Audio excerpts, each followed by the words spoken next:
जो बचे हुए 7 महीने हैं वो कैसे जाने वाले हैं? आपको बिटकॉइन क्रिप्टो करेंसी में उछाल देखने को मिलेगा, शेयर मार्केट में उछाल देखने को मिलेगा, एआई मार्केट में बहुत उछाल देखने को मिलेगा। कि अभी एक यंग जो लड़का यशस्वी, आपने देखा होगा कि उन्होंने राजस्थान से वो खेले हैं, और मेरे को जो ये लड़का है जो बिहार से खेला है, ये भारतीय टीम में इसका एक नए लेवल पर ये लड़का अपना नेम एंड फेम लेकर जाएगा और भारत की टीम को एक बुलंदियों पर पहुँचाएगा, ऐसा इसकी कुंडली से देखकर मुझे लग रहा है। मोदी जी की 3rd टर्म चल रही है, इस टर्म के बीच में उनकी रिटायरमेंट भी पास आ रही है, तो क्या फ्यूचर दिखता है मोदी जी? मोदी जी के बारे में हर लोग अलग अलग प्रकार की भविष्यवाणी कर रहे हैं। मोदी जी कभी भी रिटायरमेंट नहीं लेंगे, और जब भी वे रिटायरमेंट लेंगे तो अज्ञात में चले जाएंगे। मैं किसी को भी उनको दिखेगा भी नहीं कि वो कहाँ चले गए। गोल्ड पिछले साल तक 80 पे था, फिर स्काई रॉकेट होकर लाख पे चला गया, now it's come down to 90। क्या है गोल्ड? ये क्या क्रैश हो रहा है या करेक्शन हो रहा है? गोल्ड 1,20,000 रुपये पे जाएगा, बहुत जल्दी आपको देखने को मिल जाएगा। आज का एपिसोड बहुत स्पेशल होने वाला है because we have celebrity astrologer, numerologist and vastu expert Acharya Lavbhushan ji with us. Acharya ji नमस्ते। आचार्य जी, हम तो आपके बारे में बहुत कुछ जानते हैं और बहुत ही दिलचस्प कहानी है आपकी, तो आचार्य जी हमारे दर्शकों के लिए प्लीज़ आप बताइए आपकी कहानी क्या थी, कैसे आप एक एस्ट्रोलॉजर बने और कैसे आपने इतना नाम कमाया है एस्ट्रोलॉजी में। देखिए, मैं इसमें ना आपको एक कहावत से शुरुआत करना चाहूँगा, आवश्यकता ही आविष्कार की जननी है। मैंने अभी ओयो के मालिक के बारे में पढ़ा कि उन्होंने जब ओयो का ऐप बनाया था तो वो एक होटल की तलाश में गए थे, जिनको होटल ढूंढने में बड़ी परेशानी आई, तो बाद में उन्होंने ओयो ऐप बनाया। तो इसी प्रकार से ओला का जो ओनर था, तो उसको एक गाड़ी ढूंढने में बड़ी परेशानी आई, तो उनसे उन्होंने परेशान होकर तो बाद में उन्होंने एक ओला ऐप बना दी। तो इसी तरीके से मेरी ही लाइफ में एक एस्ट्रोलॉजर को ढूंढने की एक कहानी स्टार्ट हुई थी 2015 में 16 में, जब मैं, जैसा कि आप सब लोग जानते हैं या आपने मेरे बारे में देखा भी होगा, तो मैं बैंकरप्ट हो गया, कैंसर हो गया। तो सभी तरीके से जब मैं आदमी जकड़ा जाता है तब आदमी परेशान होकर एक एस्ट्रोलॉजर के पास जाता है। ऐसे मेरी मदर मेरे को एक एस्ट्रोलॉजर के पास लेकर गई, तो मेरे को एक सेटिस्फेक्शन नहीं हुआ। तो जैसा कि मैंने आपको बताया कि आवश्यकता ही आविष्कार की जननी है, तो फिर वो जब मेरे को सेटिस्फेक्शन नहीं हुआ और मेरा सब कुछ ख़त्म हो गया था, तो यही एक कहानी बनी, ये एक मुझे प्रेरणा बनी एक मुझे एस्ट्रोलॉजर बनाने में।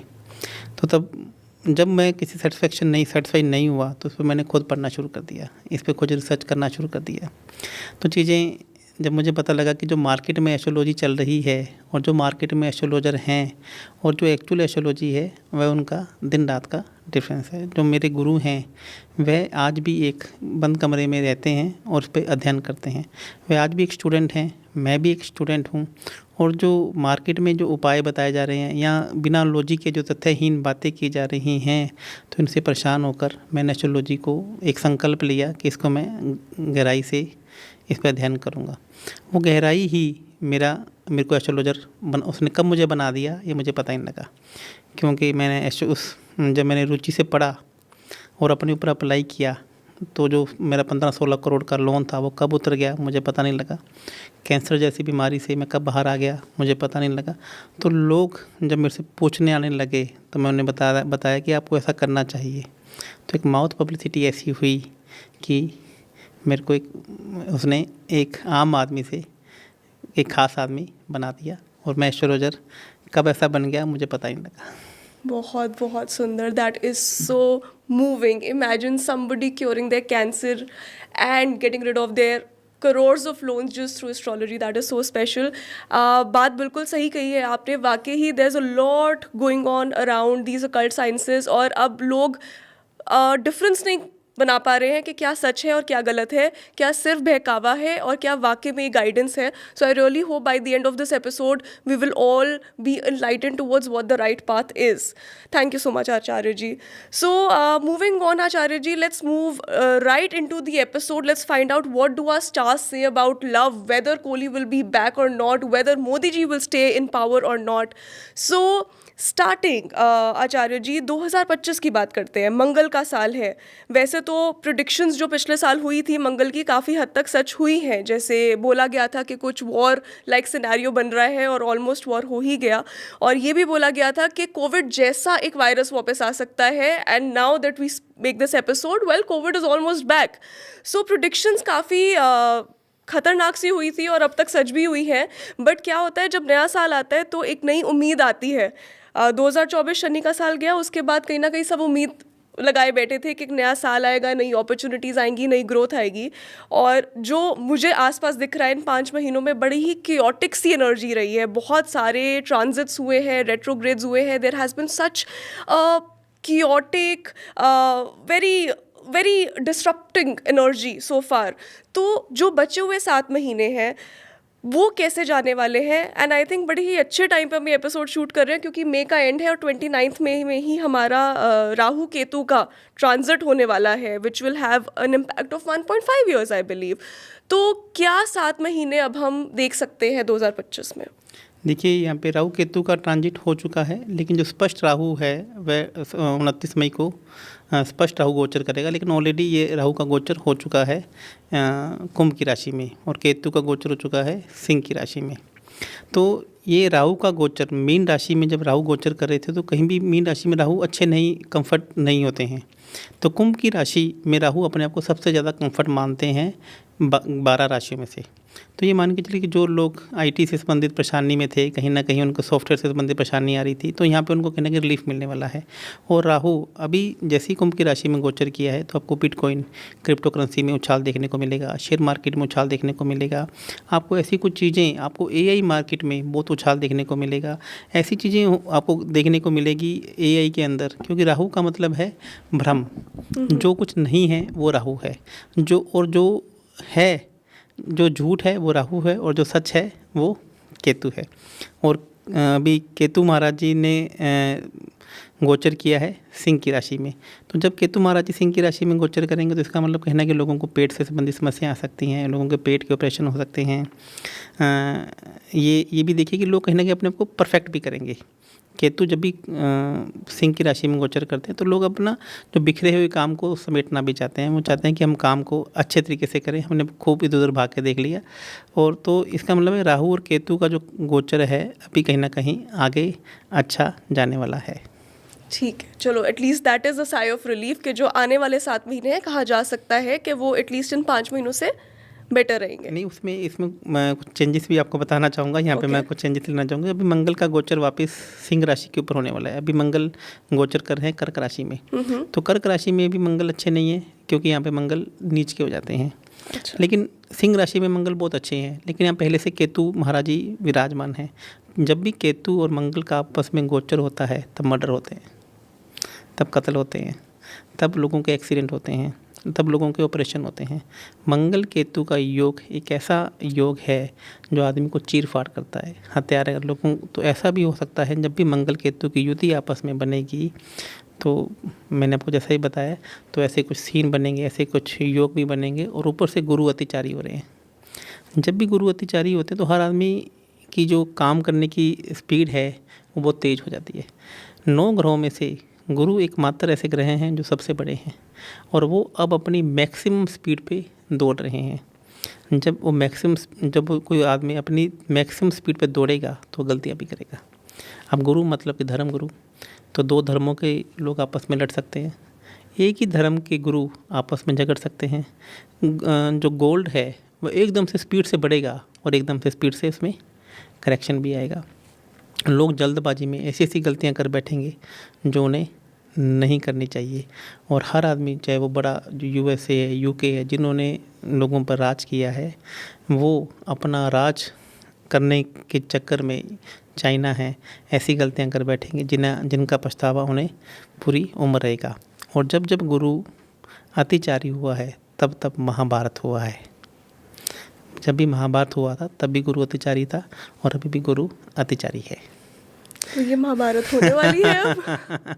अब महाभारत घरों में होंगे, महाभारत देशों में होंगे और महाभारत आपस के पड़ोसी देशों में भी होंगे। वाओ, आई होप इस महाभारत में इस बारी भी धर्म की ही जीत हो। तो ठीक है आचार्य जी, ये तो आपने बता दिया कि बचे हुए 7 महीने भी कुछ वार्निंग्स के साथ ही आ रहे हैं। एंड इट्स गुड कि हमारे पास we have guru sitting in front of us to actually help us navigate through this times of turmoil. तो आचार्य जी ये भी प्लीज़ ज़रूर बताइएगा कि कौन सी राशि है जो हमको फॉलो करनी है, बिकॉज वेस्टर्न एस्ट्रोलॉजी जो होती है वो आपका सन साइन फॉलो करती है, और वैदिक जो मेरी समझ के हिसाब से है वो मून साइन फॉलो करता है। तो कौन सी राशि हमको देखनी है, और उस राशि के हिसाब से प्लीज़ एक छोटी सी प्रोडिक्शन बता जी। दीजिए। सबसे पहले तो मैं आपके दर्शकों को मैं ये बताना चाहूँगा कि वेस्टर्न एस्ट्रोलॉजी 100% वैदिक एस्ट्रोलॉजी को ही फॉलो करती है, और वैदिक ही सब कुछ है। जो वेस्टर्न एस्ट्रोलॉजी है वो हमारी एस्ट्रोलॉजी का ही कुछ हिस्सा उन्होंने फॉलो किया। तो जो सनशाइन है वह उतना इम्पोर्टेंट नहीं है जितना इम्पोर्टेंट मून शाइन है, क्योंकि जो एस्ट्रोलॉजी है वो 100% मून शाइन के ऊपर काम करती है। तो सबसे पहले तो हमें ये समझना होगा कि मून साइन है क्या। जहाँ पर आपका चंद्रमा जिस राशि के अंदर ऊपर बैठा हुआ है वह आपका मून शाइन है। जैसे मान लीजिए कि मेरा चंद्रमा 1 नंबर राशि में बैठा हुआ तो मेरी मेष राशि है, आपका मून 2 नंबर की तुला है। राशि में बैठा हुआ है तो मून जैसे आपका 7 नंबर की राशि में बैठा हुआ तो तुला राशि है। जो सन शाइन है एक्चुअली क्या क्या होता है कि मून शाइन चंद्रमा जो हमारी जो कुंडली है वैदिक एस्ट्रोलॉजी है वह चंद्रमा के ऊपर काम करती है। जैसे हमारी सबसे पहले महादशा शुरू होती है तो मून जिसकी नक्षत्र में बैठा होता है उसका लोड ही हमारी महादशा है, और जिसके सब लोड में बैठा होता है वह उसकी अंतदशा होती है। तो वैदिक एस्ट्रोलॉजी ही सब कुछ है। वेस्टर्न जो एस्ट्रोलॉजी ने क्या किया कि उसके थोड़े से पार्ट कर दिए, जितना उनको समझ में आया उन्होंने उतना समझाने की कोशिश की। उनके हिसाब से मैं आपको वेस्टर्न सनशाइन क्या होता है मैं ये भी आपको समझा देता हूँ। उनके सनशाइन का मतलब एक है कि सूर्य जिस राशि में गोचर कर रहे हैं तो 15 सूर्य एक राशि में 1 महीना गोचर करते हैं, ठीक है। तो उन्होंने क्या एक हमारी वैदिक एस्ट्रोलॉजी में एक फॉर्मूला है कि जैसे मान लीजिए कि सूर्य मेष राशि में गोचर कर रहे हैं 15 अप्रैल से लेकर 15 मई तक, तो आपको उसमें 3 ऐड करने हैं। जैसे मान लीजिए कि सूर्य जिनका जन्म 15 अप्रैल से लेकर 30 अप्रैल तक हुआ है तो जो भी तो आप वेस्टर्न वाले ये बोल देते हैं कि आपका सनशाइन 4 होगा, यानी कि कर्क राशि होगी। और जिनका भी जन्म 1 मई से लेकर 15 मई के बीच में होगा उनका जो सनशाइन है वह सिंह होगा। ये एक फॉर्मूला है, ये इसको हम ट्रांजिट के हिसाब से बोलते हैं। तो ये इसका मतलब वो कि 1 महीने के सनशाइन है वो 1 महीने की ऊपर काम करता है, और जबकि वैदिक एस्ट्रोलॉजी है वो हर 2 घंटे में हमारा मून शाइन चेंज होता है। तो 100% मून शाइन ही काम करता है। ठीक है। ओके, सो जो मुझे समझ में आ रहा है वो ये है कि moon sign is far more accurate than sun sign, तो हम अपने मून साइन के हिसाब से प्रोडिक्शंस पढ़ेंगे। ठीक है जी, ठीक है आचार्य जी, तो let's start with the predictions. जी। यदि मैं बात करता हूँ तो मेष राशि वालों के लिए, मेष राशि वालों के लिए जो ये साल है, जो अगले 7 महीने हैं ये कैसा रहने वाला है। तो अभी तक इनके साथ में जिसको भी सॉफ्टवेयर से संबंधित प्रॉब्लम आ रही थी या इससे रिलेटेड कोई प्रॉब्लम आ रही होगी, मतलब ये कुछ अपने काम को बढ़ाना चाह रहे थे, तो अभी उनके लिए मई के महीने से ये काम बहुत तेज़ी से होने वाला है। लेकिन उनको एम्प्लॉय से संबंधित समस्या आ सकती है। मई के महीने में ऐसा हो सकता है कि कुछ उनके अच्छे एम्प्लॉयज़ उनको छोड़ के चले जाएं या इनको निकालना भी पड़े, क्योंकि जैसे शनि उनके 12वें हाउस से गोचर कर रहे हैं तो इस प्रकार की उनकी समस्याएं आ सकती हैं। तो जो भी इनके काम बिखरे हुए थे वह काम इनके समेटने लगेंगे, क्योंकि केतु अब सिंह राशि में गोचर कर रहे हैं, और यहाँ पे सूर्य ग्रह और गुरु जो कि इनके अब गुरु ग्रह 3rd हाउस से गोचर कर रहे हैं और सूर्य अभी 2nd हाउस से गोचर कर रहे हैं राशि के हिसाब से। तो इनके नेम फेम में एकदम से तेज़ी आएगी, नेम फेम में एकदम से वृद्धि आएगी, और यदि इन्होंने अपने पास कोई गोल्ड भी लेकर रखा हुआ है तो उसमें भी तेज़ी आने के योग इनके लिए बहुत अच्छे बने हुए हैं। बहुत अच्छा। जी। तो सेकंड मैं बात करता हूँ वृषभ राशि वालों के बारे में। वृषभ राशि वालों के लिए भी राहु का गोचर बहुत अच्छा है, क्योंकि इनके 10th हाउस में राहु ग्रह गोचर कर रहे हैं, और इनके लिए शनि महाराज भी बहुत अच्छे हैं। शनि महाराज भी इनके 11वें घर से गोचर कर रहे हैं। अब इनको यदि किसी प्रकार की एम्प्लॉय से रिलेटेड प्रॉब्लम आ रही है तो इनको लोग मिलने शुरू हो जाएंगे, एक अच्छे लोग इनको मिलेंगे। और प्रोफेशन में भी जो 10th हाउस है वो हमारे प्रोफेशन का होता है, और यहाँ पे भी इनके लिए बहुत अच्छा कहीं ना कहीं दिखा रहा है। यहाँ पे गुरु ग्रह भी इनके लिए बहुत अच्छे हो रहे हैं। गुरु ग्रह 4थे घर में गोचर कर रहे हैं, तो ये हो सकता है कि एक नया घर, नई गाड़ी वृषभ राशि वाले अभी लेने का प्लान करें, और अपने घर या मल्टीपल प्रॉपर्टी भी ये ले सकते हैं। तो ओवरऑल देखा जाए तो वृषभ राशि वालों के लिए भी ये नया साल जो अगले 7 महीने हैं वह बहुत अच्छे जा सकते हैं। बहुत खूब। अब मैं बात करता हूँ मिथुन राशि वालों के लिए। मिथुन राशि वालों के लिए राहु यहाँ पे 9th हाउस में गोचर कर रहे हैं। तो जब भी 9th हाउस में राहु गोचर करते हैं तो इसका मतलब है कि जातक को क्रेडिट नहीं मिलता है। तो यहाँ पे मिथुन राशि वालों को ये हो सकता है कि उनको थोड़ा क्रेडिट मिलने में प्रॉब्लम आए। नेम एंड फेम तो मिले लेकिन उसका क्रेडिट कोई और ले जाए, करें आप और क्रेडिट कोई और ले जाए, तो मिथुन राशि वालों के साथ में थोड़ा ऐसा भी हो सकता है। और यहाँ पे गुरु उनके जो हैं लगन में से ही गोचर कर रहे हैं तो उनको ऐसा लगे कि मेरा नाम है, नेम एंड फेम बहुत जल्दी से हो जाए।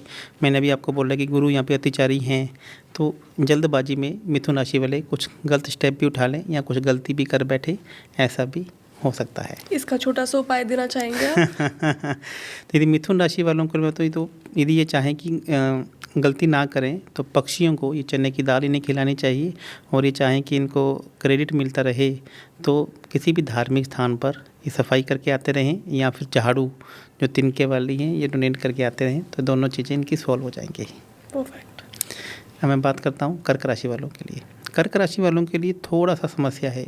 यह साल उनका भावनाओं में बहने वाला हो सकता है, क्योंकि राहु उनके 8वें घर में गोचर कर रहे हैं और केतु उनके 2nd हाउस में गोचर करते हैं। केतु का काम है किसी भी चीज़ को सेपरेट करना, किसी भी चीज़ को अलग कर देना, और राहु का काम है किसी भी चीज़ को बढ़ा देना। 8वां घर क्या दुखों का होता है, 8वां घर परेशानियों का होता है, और जब भी राहु यहाँ पे 8वें घर में गोचर करेंगे तो कर्क राशि वाले तो पहले ही इमोशनल हैं, पहले ही वो भावनाओं में बहने वाले हैं।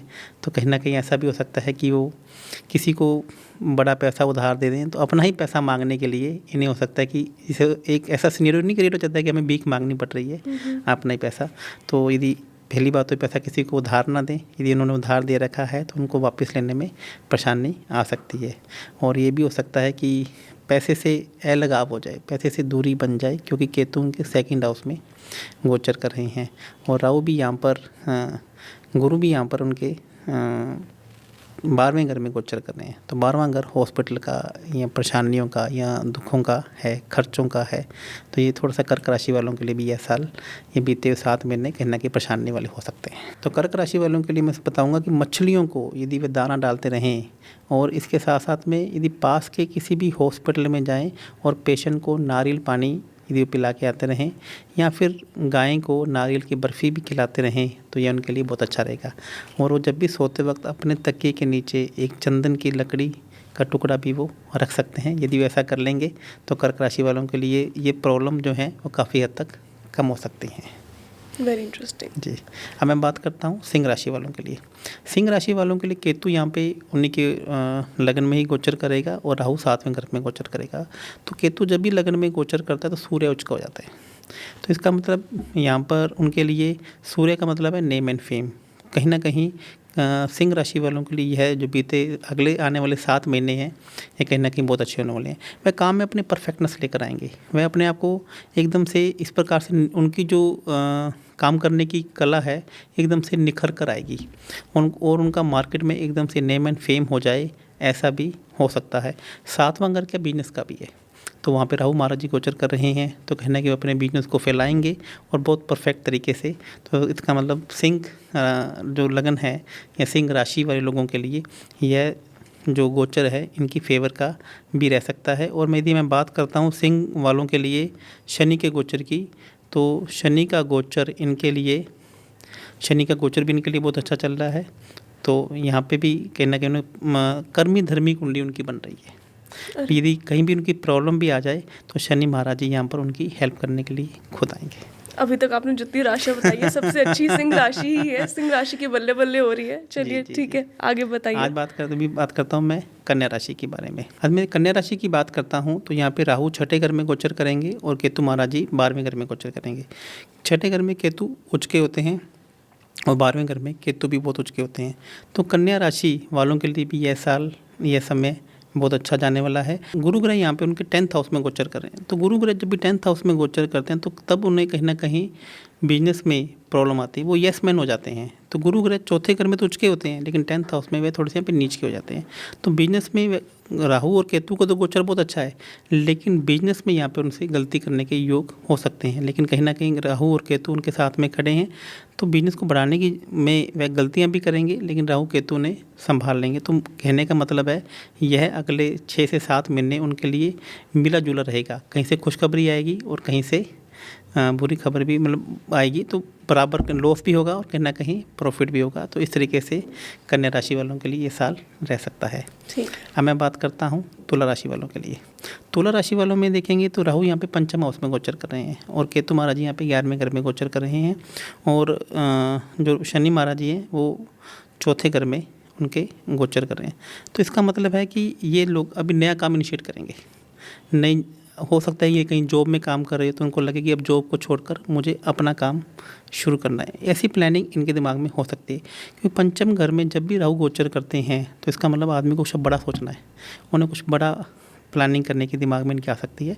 और केतु जब भी 11वें घर में गोचर करते हैं तो इसका मतलब सामने वाले को, तुला राशि वालों का भी समझना होगा कि उन्हें जो भी काम करना है उनके गले में तलवार रख दी जाए। तो केतु महाराज जी का मतलब है सच। यहाँ पे उन्हें किसी भी प्रकार से झूठ का साथ नहीं देना है, चाहे उनके हाथ में तलवार भी रख दी जाए, गले में तलवार भी रख दी जाए तो भी। तो यदि वो ऐसा कर लें कि कोई भी काम को इस तरीके से करें कि उन्हें अब चाहे 10 रुपये का काम, 10 रुपये की चीज़ उन्हें 100 रुपये में बेचनी है, तभी भी राहु महाराज जी उनके साथ में खड़े हुए हैं। लेकिन उन्हें इस प्रकार से बताना है कि मेरा MRP 100 रुपये है और इससे कम मैं नहीं दूंगा, मतलब कि गोलमाल करके चीज़ नहीं बेचनी है, स्पष्टवादिता के रूप से काम करना है। तो तुला राशि वालों के लिए यह साल, यह आने वाला समय बहुत अच्छा इनके लिए भी रह सकता है। और तुला राशि एक संबंधों की राशि भी है और ये लोग हमेशा लोगों से संबंध अच्छे बनाकर रखते हैं। तो ये साल भी उनके लिए समय कहीं ना कहीं बहुत अच्छा रहने वाला है। बहुत खूब। जी, अब मैं बात करता हूँ वृश्चिक राशि वालों के लिए। वृश्चिक राशि में चौथे घर में राहु महाराज जी गोचर कर रहे हैं और 10वें घर में केतु।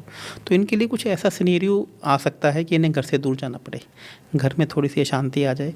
तो इनके लिए भी यह भी एक बहुत अच्छा मौका है। यदि घर से बाहर जाकर ये कुछ सोच रहे थे कि मैं काम करूँगा या फ़ॉरेन जाके काम करूँगा, या दिल्ली के लोग ये सोच रहे थे कि मैं मुंबई जाके काम करूँगा, या मुंबई के लोग सोच रहे थे कि मैं दिल्ली जाकर काम करूँगा, तो ये इनके लिए बहुत अच्छा मौका है कि यह घर से दूर जाकर काम कीजिए। और घर से दूर जाने का भी एक मौका भी है, अपने आप को एक्सप्लोर करने का इनको मौका है। और यदि घर पर भी ये काम करना चाहते हैं तो इनको एक सावधानी बरतनी पड़ेगी कि ये घर पर भी काम करें तो वेल ड्रेस्ड होकर काम करें। कुछ लोग होते हैं ना कि वर्क फ्रॉम होम करते हैं लेकिन वैसे ही कुर्ते पजामे में बैठ जाते हैं जैसा वे रेडी। तो इनको भी घर पे भी काम करना है तो इनको रेडी होकर रहना पड़ेगा, तब तो ये साल उनके लिए अच्छा रहेगा। नहीं तो उनको कहीं ना कहीं परेशानी आ सकती है जो लोग वर्क फ्रॉम होम कर रहे हैं। अब मैं बात करता हूँ धनु राशि वालों के लिए। धनु राशि वालों के लिए ये साल बहुत अच्छा जाने वाला है क्योंकि राहु महाराज जी अभी इनके 3rd हाउस में गोचर कर रहे हैं और केतु जी 9th हाउस में। राहु जब भी 3rd हाउस में गोचर करते हैं तो इसका मतलब है कि name and fame, subscriber, followers बढ़ने के जो योग हैं वह बहुत अच्छे हो जाते हैं। केतु महाराज जी 9th हाउस में भी परम उच्च के होते हैं और शनि महाराज जी भी यहाँ पे उनके 2nd हाउस में गोचर कर रहे हैं। तो कहीं ना कहीं उनकी हर प्रकार से बल्ले बल्ले होने वाली है। तो धनु राशि वालों के लिए ये साल बहुत अच्छा जाने वाला है। अब मैं बात करता हूँ मकर राशि वालों के लिए। मकर राशि वालों के लिए भी जो राहु है वह 2nd हाउस में गोचर करेंगे और केतु 8वें घर में गोचर करेंगे। तो राहु 2nd हाउस में गोचर जब भी करते हैं तो इसका मतलब ये हो जाता है कि आदमी के मुंह से कुछ ऐसी बातें निकल जाती हैं जो वह बोलना नहीं चाहता है। ऐसे वायदे वो कर बैठता है जिसको नहीं करना चाहिए। ऐसी बातें हवा में बातें जैसे कहते हैं ना निकल जाती हैं, जो उसको लगता है ये मैं गलत प्रॉमिस कर आ गया, मुझे यह नहीं बोलना चाहिए था। उस बाद में वो उसका रिग्रेट भी नहीं करता है, वो उसकी माफ़ी भी नहीं मांगता है और उसके गंभीर परिणाम उसको भुगतने पड़ सकते हैं। तो यहाँ पर आपको ये ध्यान में देना है कि आप बोलते समय अपनी वाणी पर कंट्रोल रखें। और यदि आप चाहते हैं कि आपके ऐसा ना हो तो आप चंदन का तिलक अपने माथे पर लगा के रखें और अपने बेड पे चारों तरफ एक चंदन की लकड़ी भी आप लगाकर रख सकते हैं। और केतु यहाँ पे 8वें घर में गोचर करता है तो सेपरेशन दिखाता है, अलगाव दिखाता है, कोई अपना इन्हें छोड़कर जा सकता है, ऐसा दुख इनकी लाइफ में आ सकता है। वो सेपरेशन कई प्रकार का हो सकता है। तो किसी से अनबन भी हो सकती है और कोई उन्हें हमेशा के लिए भी छोड़कर जा सकता है। तो यदि वैसा चाहते हैं कि ऐसा ना हो तो उन स्ट्रीट डॉग्स को या अपंग लोगों को कुछ ना कुछ खट्टा या मीठा खिलाते रहना चाहिए।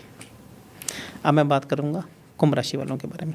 कुंभ राशि में क्या है कि गोचर उनके लगन में कर रहा है तो चंद्रमा और राहु की यहाँ पर कहीं ना कहीं युति बन रही है। कुंभ राशि में राहु अपने आप को सबसे ज़्यादा कंफर्ट समझते हैं। एक कहावत भी है, हाँ एस्ट्रोलॉजी में कहा जाता है कि शनि बद राहु मंगल बद केतु। राहु का जो व्यवहार है वह शनि की कुंभ राशि जैसा है, क्योंकि 12 राशियों में सबसे ज़्यादा यदि कोई पैसा देती है वह कुंभ की राशि है और राहु का व्यवहार भी शनि की कुंभ राशि जैसा है। तो कहना कि कुंभ राशि वालों के लिए भी यह साल, यह राहु का गोचर उनकी बल्ले बल्ले करा सकता है। पर एक समस्या यहाँ पर जरूर आ सकती है कि जैसा पैसा आएगा वैसा पैसा जाने के भी योग हो सकते हैं। मतलब पैसा आने के भी योग हैं और पैसा एकदम से जाने के भी योग हैं। और कहीं ना कहीं चंद्रमा और राहु की जब भी युति बनती है तो मन में अशांति होती है, मन में बेचैनी ज़्यादा हो जाती है, नींद की समस्या ज़्यादा हो सकती है। तो ये पैसा भी आने की योग है और साथ साथ में कहीं ना कहीं बेचैनी या नींद की समस्या भी जातक के लिए लेके आएगा। और केतु महाराज जी यहाँ पे 7वें घर में गोचर कर रहे हैं उनके साथ में, तो यहाँ पर भी रिश्तों में कहीं ना कहीं टकराव भी आएगा। तो ये भी हो सकता है कि हम लोग पैसा ही कमाने के बारे में सोच रहे हैं और रिश्तों पे ध्यान नहीं दे पा रहे हैं। तो प्रोफेशनल और पर्सनल लाइफ में कहीं ना कहीं इम्बैलेंस यहाँ पर रह सकता है। इसका उपाय आचार्य जी? यदि हम इसका उपाय करना चाहें तो पक्षियों में मेन राहु का जो पक्षी है वो पैरेट पिजन कबूतर से देखा जाता है और मछलियों को भी देखा जाता है। तो एक चांदी की मछली आप बनाकर अपने टेबल पे रख सकते हैं जिसका फेस ऊपर की तरफ हो। मछलियों को आप चावल खिला सकते हैं, कबूतरों को भी आप चावल खिला सकते हैं। और आप चाहते हैं कि जो पर्सनल लाइफ है वह आपकी कहीं ना कहीं डिस्टर्ब ना हो, तो स्ट्रीट डॉग्स को आप यहाँ पर आटे के मीठे गुलगुले आपको बनाकर, मीठे आटे के पकोड़े बनते हैं वह थोड़े थोड़े बनाकर आप कुत्तों को भी खिला सकते हैं। और यदि आप फ़ॉरेन में कहीं रहते हैं और आप ऐसा नहीं कर पा रहे हैं तो आप जो बाहर से आकर किसी भी धार्मिक स्थान में लोग रुकते हैं जिन्हें शरणार्थी या यात्री कहा जाता है, तो आप उन्हें भी कुछ नमकीन ऑफ़र कर सकते हैं। ठीक है। अब लास्ट राशि की बात करते हैं, मीन राशि के बारे में। मीन राशि में थोड़ा सा यहाँ पे समस्या पैदा कर रहे हैं राहु महाराज जी, कहना कि 12वें घर में गोचर कर रहे हैं और केतु 6ठे घर में गोचर कर रहे हैं।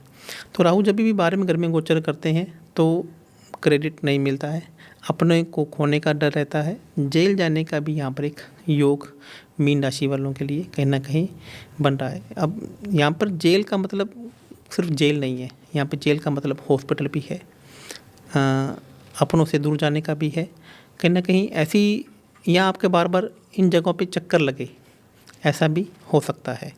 तो यदि आप और केतु महाराज जी 6ठे घर में भी हैं, 6ठा घर जॉब का है, किराए की इनकम का है, ब्याज की इनकम का है, तो हो सकता है जॉब आपको छोड़नी पड़े या आपको चेंज करनी पड़े, या फिर यदि आपने कोई बिल्डिंग किराए पे दे रखी हो या कहीं से आपका रेंट आ रहा हो तो वह भी आके आना बंद हो जाए। तो यहाँ पर भी थोड़ा सा ब्रेक आपको देखने को मिल सकता है। गंभीर इनके लिए उपाय?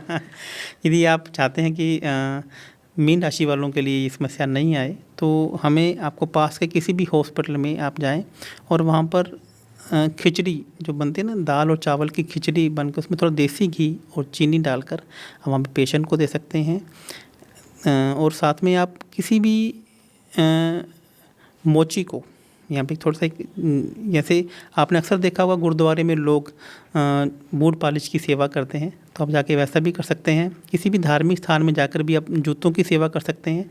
और जूठे बर्तन भी यदि आप किसी धार्मिक स्थान में जाकर साफ़ करते हैं तो भी आपको ये समस्या नहीं आएगी। वाह, thank you so much Acharya जी। कहते हैं होनी को कोई टाल तो नहीं सकता, बट ज्योतिष से होनी से लड़ने की एक शक्ति मिल जाती है। तो आई रियली होप कि आपकी जो प्रेडिक्शंस और आपके जो उपाय हैं वो सबके काम आए and 2025 is easier and better for all of us. तो स्पीकिंग ऑफ 2025, आचार्य जी, क्योंकि अब आपके साथ बैठे हैं और आप एक एक्सपर्ट हैं और बेसिक एस्ट्रोलॉजी तो सबको आ ही गई है thanks to the internet, but अब एक अगले पड़ाव पे बढ़ते हैं। मैं आपसे पूछना चाह रही थी कि महादशा क्या होती है, और कई तरीके की महादशा है जिसके अराउंड बड़े ही एक स्केयर है, एक डर बैठा हुआ है लोगों में। जैसे शनि की 7.5 शनि के 7.5 साल लोगों को बड़ा ही डराते हैं। और कहते हैं कि राहु की महादशा जो होती है वो इंसान को नशों में ले जाती है और बहुत एक भ्रम की ज़िंदगी में ले जाती है। और उसके बाद जो गुरु की महादशा आती है, that is a very stark contrast from Rahu to Guru, and personally I have been through that phase, so I know कि लाइफ और आपकी सोच और आपकी चीज़ों से डील करने का तरीका बिल्कुल ही बदल जाता है। तो कौन सी ऐसी महादशाएं हैं जो बहुत ही ज़्यादा डेंजरस या फिर वार्निंग्स लेकर आती है, कैसे उनसे निकला जाए और कैसे उनके साथ डील किया जाए? जी, मैं पहले तो आपको कंसेप्ट क्लियर करना चाहूँगा कि राहु की महादशा ऐसा नहीं होता कि सबके लिए बुरी होगी। और गुरु की महादशा ऐसा कभी नहीं हो सकता कि सबके लिए अच्छी होगी। यह डिपेंड करता है आपका जन्म किस नक्षत्र में हुआ है। मैं हमेशा बताता हूँ कि हमारे जो 9 ग्रह होते हैं उनमें 3 ग्रह ऐसे हैं जो आपके शत्रु हैं। जो आपका जन्म का नक्षत्र है, जो सबसे पहली महादशा आपकी शुरू होती है, उसमें से आपकी जो तीसरी महादशा है वह आपके लिए विपत्त की महादशा होती है, वह आपको समस्याएं लेकर आती हैं। जो आपकी 5वीं महादशा होती है वह आपके लिए प्रत्ययी महादशा होती है, वह आपके लिए कुछ ज़्यादा समस्याएं लेकर आती है और वहाँ पे आपको ज़्यादा संकटों का सामना करना पड़ता है।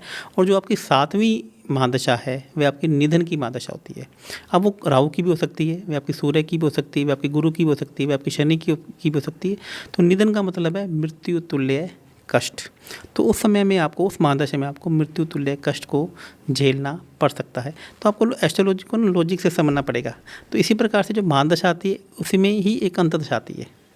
तो महादशा अच्छी है या महादशा बुरी है।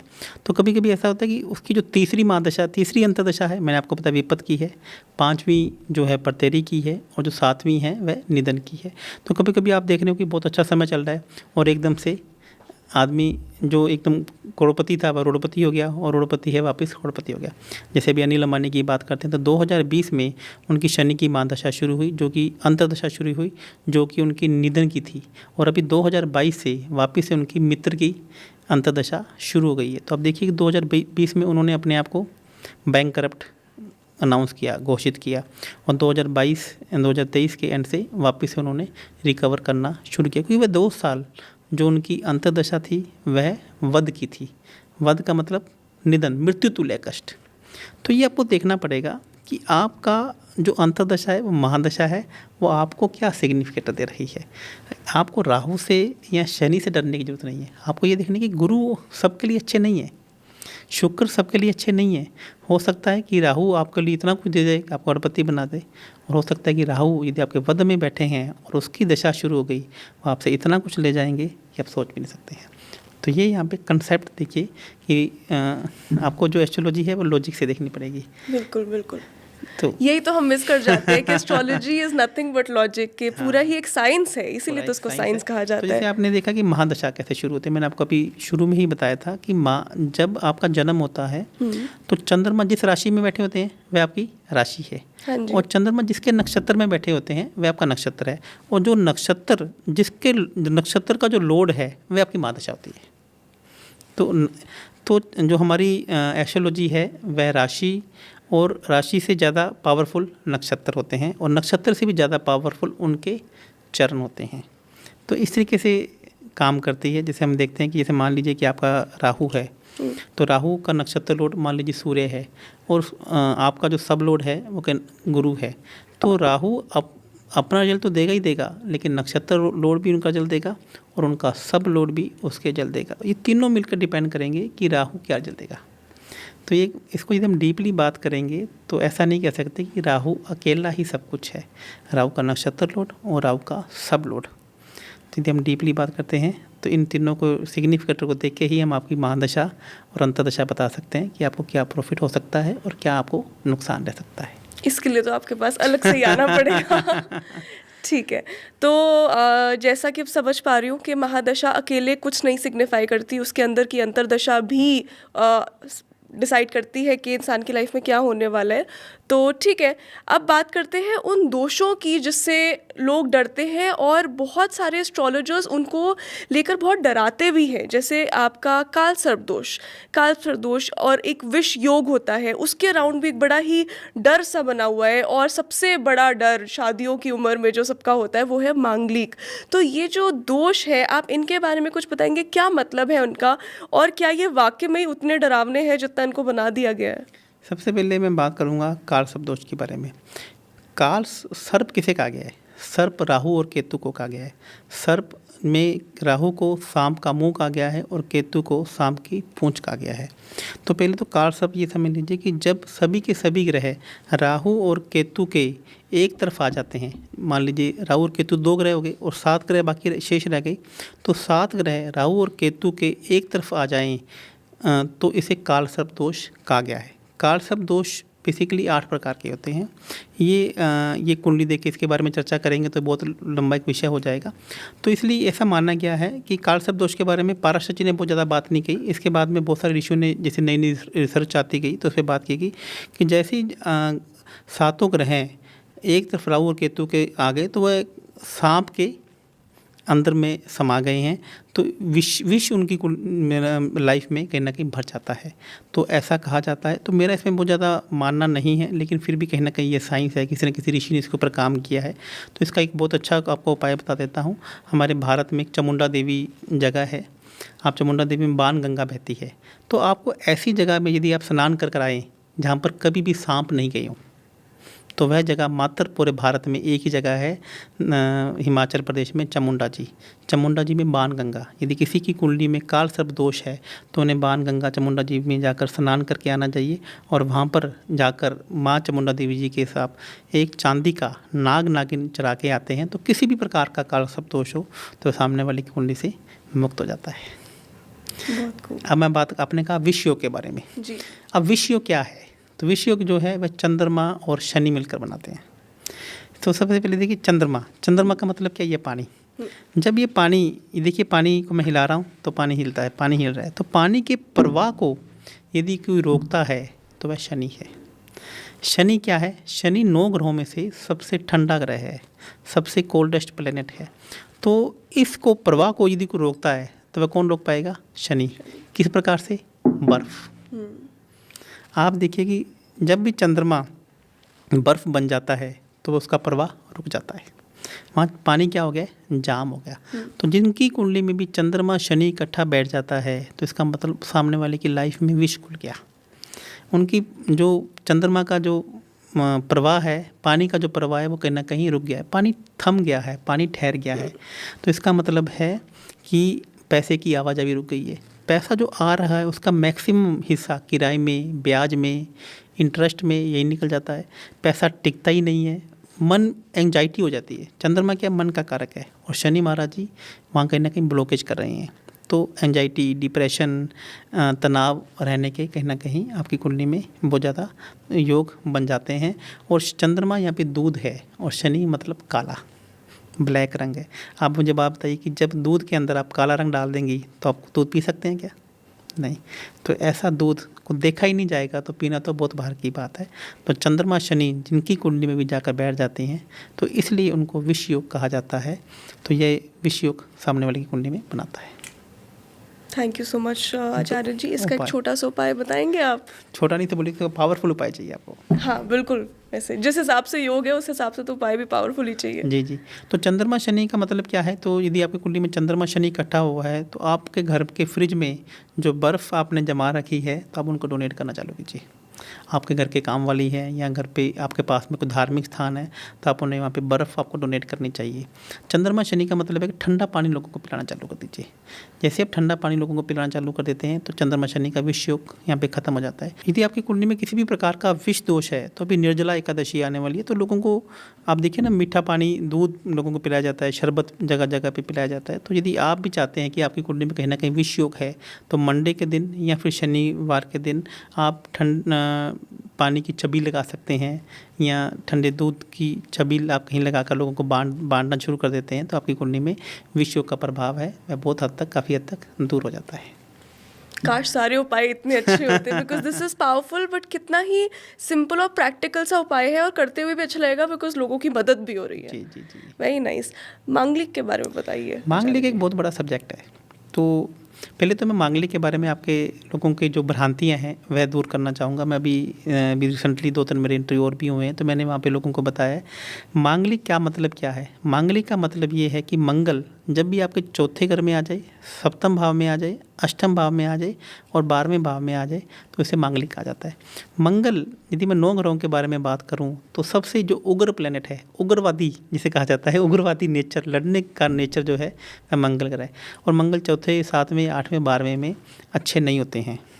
और यहाँ पर जहाँ तक जैसे ये मंगल यहाँ पे बैठ जाता है तो जहाँ तक क्या उग्र प्रवृत्ति का हो जाता है, उग्रवादी प्रवृत्ति का हो जाता है, मतलब कि लड़ने की प्रवृत्ति का हो जाता है। तो ऐसा कहा जाता है कि मान लीजिए कि सामने वाला मांगलिक है तो एक उग्रवादी प्रवृत्ति का जातक है तो इसकी उग्र प्रवृत्ति के ही जातक से शादी करवा दी जाए। क्योंकि एक मान लीजिए आप एक उग्रवादी हैं और मैं एक आम इंसान हूँ, तो आप मेरे को हमेशा तलवार या बंदूक दिखा के रखेंगे और मैं हमेशा आपके नीचे दब के रहूँगा। आप कभी मेरे पे हाथ भी उठा सकते हैं, क्योंकि आपकी प्रवृत्ति ही उग्र है। और यदि मैं भी उग्रवादी हूँ और आप भी उग्रवादी हैं, तो आपको मेरे से मालूम है कि मैंने बंदूक दिखा दी तो सामने वाला भी मेरे को बंदूक दिखा देगा। तो आप उतना ही लड़ेंगे जितना आप सामने वाले की पावर को जानते हैं। तो इसलिए ये कंसेप्ट पहले तो ये समझना पड़ेगा कि मांगलिक का मतलब सिंपल सा एक ही है कि सामने वाले के जातक के ब्लड में गुस्सा आ जाता है। तो यहाँ पे उनको बीपी हाई रहना या एकदम से गुस्सा आ जाना, तो यदि सामने वाला मांगलिक नहीं होगा तो हमेशा वह सामने वाले को दबाता रहेगा। तो ऐसा मार्केट में एक बहुत ज़्यादा भ्रम फैला हुआ है कि आपकी शादी मांगलिक से नहीं हुई तो मृत्यु हो जाएगी या ये हो जाएगी। ऐसा नहीं है।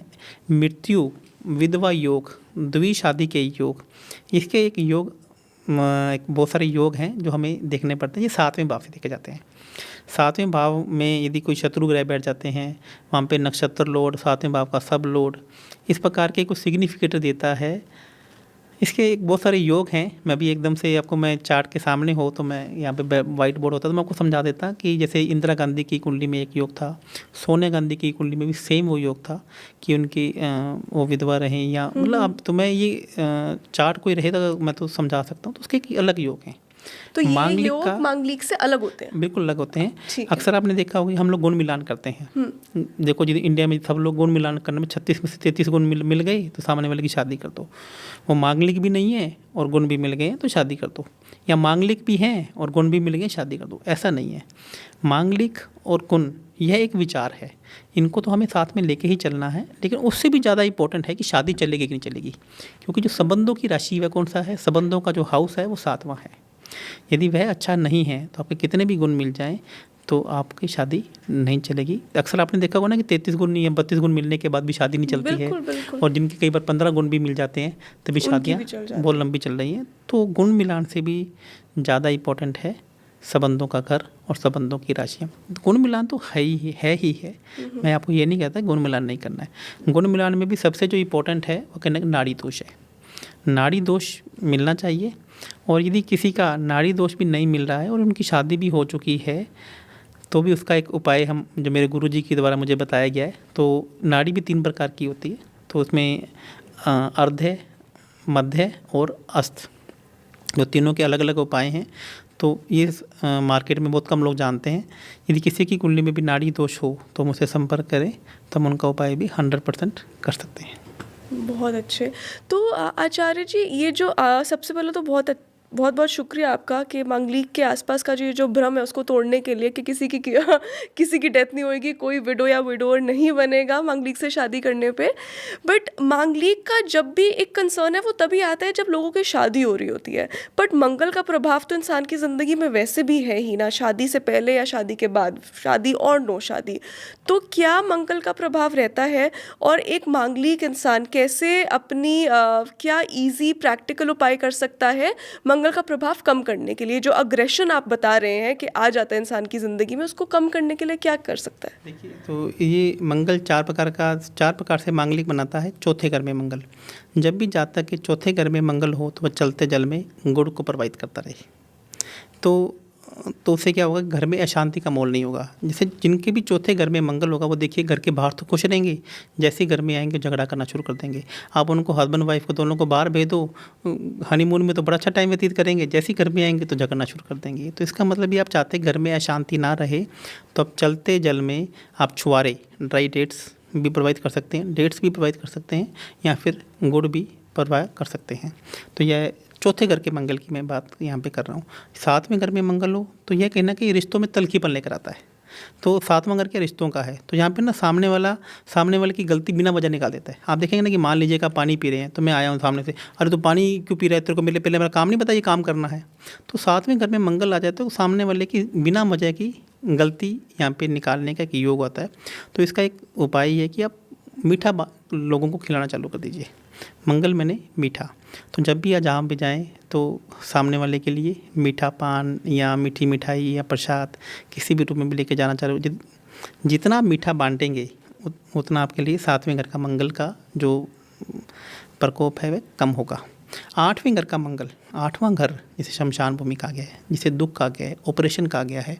तो यदि आप चाहते हैं कि 8वें घर का मंगल आपको उसका बुरे प्रभाव नहीं आए, तो आप स्वीपर्स को, क्लीनर्स को या सफाई कर्मचारियों को इमरती बांधना चालू कर दीजिए। यहाँ पे 8वें घर का मंगल का प्रभाव यहाँ पे आपका कम हो जाएगा। और 12वें घर का मंगल का मतलब है आश्रम। तो यदि यहाँ पे हम आश्रम में, किसी भी आश्रम में जाएं, चाहे वृद्धाश्रम हो, बच्चों का आश्रम हो, ब्लाइंड लोगों का आश्रम हो, तो वहाँ पे हम चीनी या गुड़, 1.25 किलो चीनी या 1.25 किलो गुड़ हर मंगलवार को, लगातार 12 मंगलवार ऐसा करें, तो देखेंगे कि 12वें घर का मंगल का प्रभाव भी आपकी लाइफ में बहुत कम हो जाएगा। बहुत बढ़िया। आचार्य जी, जैसे मैं देख सकती हूँ आपने हाथों में बड़े स्टोन्स पहने हुए हैं, सुंदर भी लग रहे हैं और इनका प्रभाव भी कहा जाता है होता है। मेरी मम्मी ने भी मुझे पुखराज बनाया हुआ है, as people can see. So I wanted to know कि ये जो जेम स्टोन्स होते हैं, क्या इनको पहनना चाहिए? क्या वाकई में इनका उतना प्रभाव है? क्योंकि होते भी महंगे हैं, पहना भी चांदी या सोने में ही जाता है। सो आर दे इम्पैक्टफुल? और कौन से ऐसे जेम स्टोन्स हैं जो कोई भी पहन सकता है, सबको सूट कर जाते हैं? और कौन से ऐसे स्टोन्स हैं, जैसे नीलम का कहा जाता है कि बहुत ही अग्रेसिव स्टोन है और हर किसी को सूट नहीं करता, तो किसी आपके जैसे आचार्य से ही या पंडित जी से कंसल्ट करके उसको धारण किया जाए? जी, मैंने भी आपको क्या अभी बताया था कि जो आपके 3 ग्रह हैं वह आपके शत्रु ग्रह होते हैं, और 3 ग्रह ऐसे हैं जो आपके बहुत मित्र ग्रह हैं, फ्रेंड ग्रह हैं, और 3 ग्रह ऐसे हैं जो आपको नॉमिनल आपको व्यवहार करते हैं। हमेशा जब भी आपको जेम्स पहनना जाना चाहिए, वह आपके मित्र, अति मित्र और संपत्ति का पहना जाना चाहिए। जो ग्रह आपके लिए विपद हैं, निधन के हैं और प्रतेरी के हैं, उनके कभी भी जो जेम्स हैं वो नहीं पहने जाना चाहिए। तो अब नीलम की बात करता हूँ, तो लोग ये डरा देते हैं कि नीलम नहीं पहनना चाहिए। नीलम आपको तभी पहनना चाहिए जब नीलम शनि ग्रह आपके मित्र हैं, नीलम आपके साधक में बैठे हैं या वो अति मित्र हैं। मैं यहाँ पे जो जैम पहनाता हूँ, आप मेरे की भी आप देखेंगे, तो मेरे जो लोगों को मैं जेम्स पहनाता हूँ, मैं मित्र अति मित्र ग्रहों के पहनाता हूँ। जैसे ही वो जेम्स पहनते हैं, उनकी लाइफ के अंदर चेंजेस आने शुरू हो जाते हैं। संपत्ति यानी कि पैसा, ऐसा कौन सा ग्रह है जो आपको पैसा देगा? जन्म नक्षत्र का दूसरा ग्रह है, वह आपको हमेशा पैसा देता है, और उससे संबंधित आप काम करते हैं, व्यापार करते हैं, तो वो भी आपको पैसा देता है। तो काम कौन सा करना चाहिए, व्यापार कौन सा करना चाहिए? हमेशा मित्र ग्रहों का करो, हमेशा संपत्ति ग्रह का करो, हमेशा शेम का करो, साधक का करो, और कभी भी आपको शत्रु ग्रहों का काम नहीं करना चाहिए। जो मैं बताता हूँ, 3 ग्रह आपकी कुंडली में शत्रु होते हैं, आप उन्हीं के जेम्स पहनिए और उन्हीं से संबंधित काम कीजिए, और उन्हीं का ही आप फास्ट कीजिए, उन्हें ही आपको व्रत करना चाहिए। तो यदि आप ऐसा करते हैं, तो वो जो 3 ग्रह हैं, जो शत्रु ग्रह भी हैं, वो भी एक जगह पे शांत पे होकर बैठ जाते हैं, क्योंकि आपने मित्र ग्रहों को बहुत ज़्यादा बलवान कर लिया है। ठीक है, तो जेम स्टोन्स भी फिर किसी को कंसल्ट करके समझ के कि कौन से मित्र ग्रह हैं, उस हिसाब से धारण किए जाए। जाना चाहिए। तो आचार्य जी, ये कैसे पता चलेगा कि कौन से मित्र ग्रह हैं, कौन से शत्रु ग्रह हैं? देखिए, उसके लिए तो आपको एक अच्छे एस्ट्रोलॉजर से मैं आपको एस्ट्रोलॉजर से ही कंसल्ट करना पड़ेगा, वही आपको बताएंगे। लेकिन मैं जनरली आपको बता देता हूँ कि जो हमारे 9 ग्रह होते हैं, यदि आपके घर में या आपके परिवार में इस प्रकार की परेशानियाँ आनी शुरू हो जाए, तो इसका मतलब है कि यह ग्रह अब आपको ख़राब सिग्निफिकेटर दे रहा है। तो सबसे पहले मैं बात करता हूँ सूर्य ग्रह के बारे में। सूर्य ग्रह का मतलब है इम्यूनिटी। यदि आपका पेट खराब रह रहा है, आपके पेट में परेशानी रह रही है, कोई पड़ोसी आपके पीछे पड़ गया है, आपका पिताजी के साथ में आपके अच्छे संबंध नहीं बन रहे हैं, तो इसका मतलब है कि सूर्य ग्रह आपका खराब है। मैं बात करता हूँ चंद्रमा ग्रह। यदि आपके घर में पानी लीकेज हो रही है, आपकी मदर की तबीयत खराब रह रही है, आपके घर में सीलन आ गई है, दूध आपका बार बार फटे जा रहा है, तो इसका मतलब है कि चंद्रमा ग्रह आपका कहीं ना कहीं खराब है। बात मंगल ग्रह की। मंगल ग्रह का मतलब भाई, आपका भाइयों से झगड़ा हो रहा है, ज़मीनी आपका विवाद हो रहा है, शत्रु आप पे अचानक से हावी हो रहे हैं, और आपका बिना मतलब का चालान गाड़ी का कट रहा है, पुलिस वाले आपके पीछे पड़ रहे हैं, बिना किसी बात के लोगों से वाद विवाद हो रही हैं, तो इसका मतलब है कि मंगल ग्रह आपका खराब है। बुध ग्रह की बात करता हूँ, तो आपकी गाड़ी का शीशा टूट जाए, जो मेन मिरर है, आपकी घड़ी बंद हो जाए, दीवार घड़ी बंद हो जाए, आपके घर का गमला टूट जाए, घर में पेन खराब पड़े हों, अखबारों की रद्दी बहुत ज़्यादा ख़राब पड़ी हो, तो इसका मतलब है कहना कि आपका बुध ग्रह खराब है। गुरु ग्रह की मैं बात करूं, तो आप ये समझ लीजिए कि बनते बनते काम बिगड़ जाए। जैसे ही आप मैंगो खाएं, आपके चेहरे पे भी पिंपल हो जाए टीचर के साथ में आपकी अनबन हो जाए, एकदम से आपके लीवर जो है वो कहीं ना कहीं फैटी हो जाए, और गुरु का मतलब जब भी गुरु खराब होता है तो कहीं ना कहीं ये आप समझ लीजिए कि लास्ट मूवमेंट पे आपके काम यदि नहीं बन रहे हैं तो आपका कहीं ना कहीं गुरु ग्रह खराब है। शुक्र खराब, शुक्र ग्रह का मतलब है हमारी स्किन। यदि आपके स्किन में ग्लो ख़त्म हो रहा है, स्किन में दाग धब्बे हो रहे हैं, यूरिन में इन्फेक्शन हो रहा है, कोई आपका पैसे लेकर भाग गया है, पैसे नहीं लौटा रहा है, वाइफ की तबीयत बार बार आपकी ख़राब हो रही है, तो इसका मतलब आप ये समझ सकते हैं कि आपका शुक्र ग्रह खराब है। शनि ग्रह का मतलब बैक पेन होना, घुटनों में पेन होना, आपके जो एम्प्लॉइज़ हैं, आपके जो कर्मचारी हैं वही आपके खिलाफ़ हो जाना, अच्छे लोग, अच्छे वर्कर आपको नहीं मिलना, और ये आपको बार बार थकावट हो जाना, तो कहीं ना कहीं आपका शनि ग्रह खराब है। अब राहु केतु के बारे में बात करता हूँ। राहु का मतलब क्या, मैंने बोला झूठ। सबसे बड़ा झूठा कौन है? शीशा, मिरर देखिए ना, जगह सब आप मिरर के सामने तभी जाना चाहते हैं जब आप रेडी होती हैं, जब आप तैयार होते हैं, क्योंकि आपको तारीफ़ देखनी है अपनी।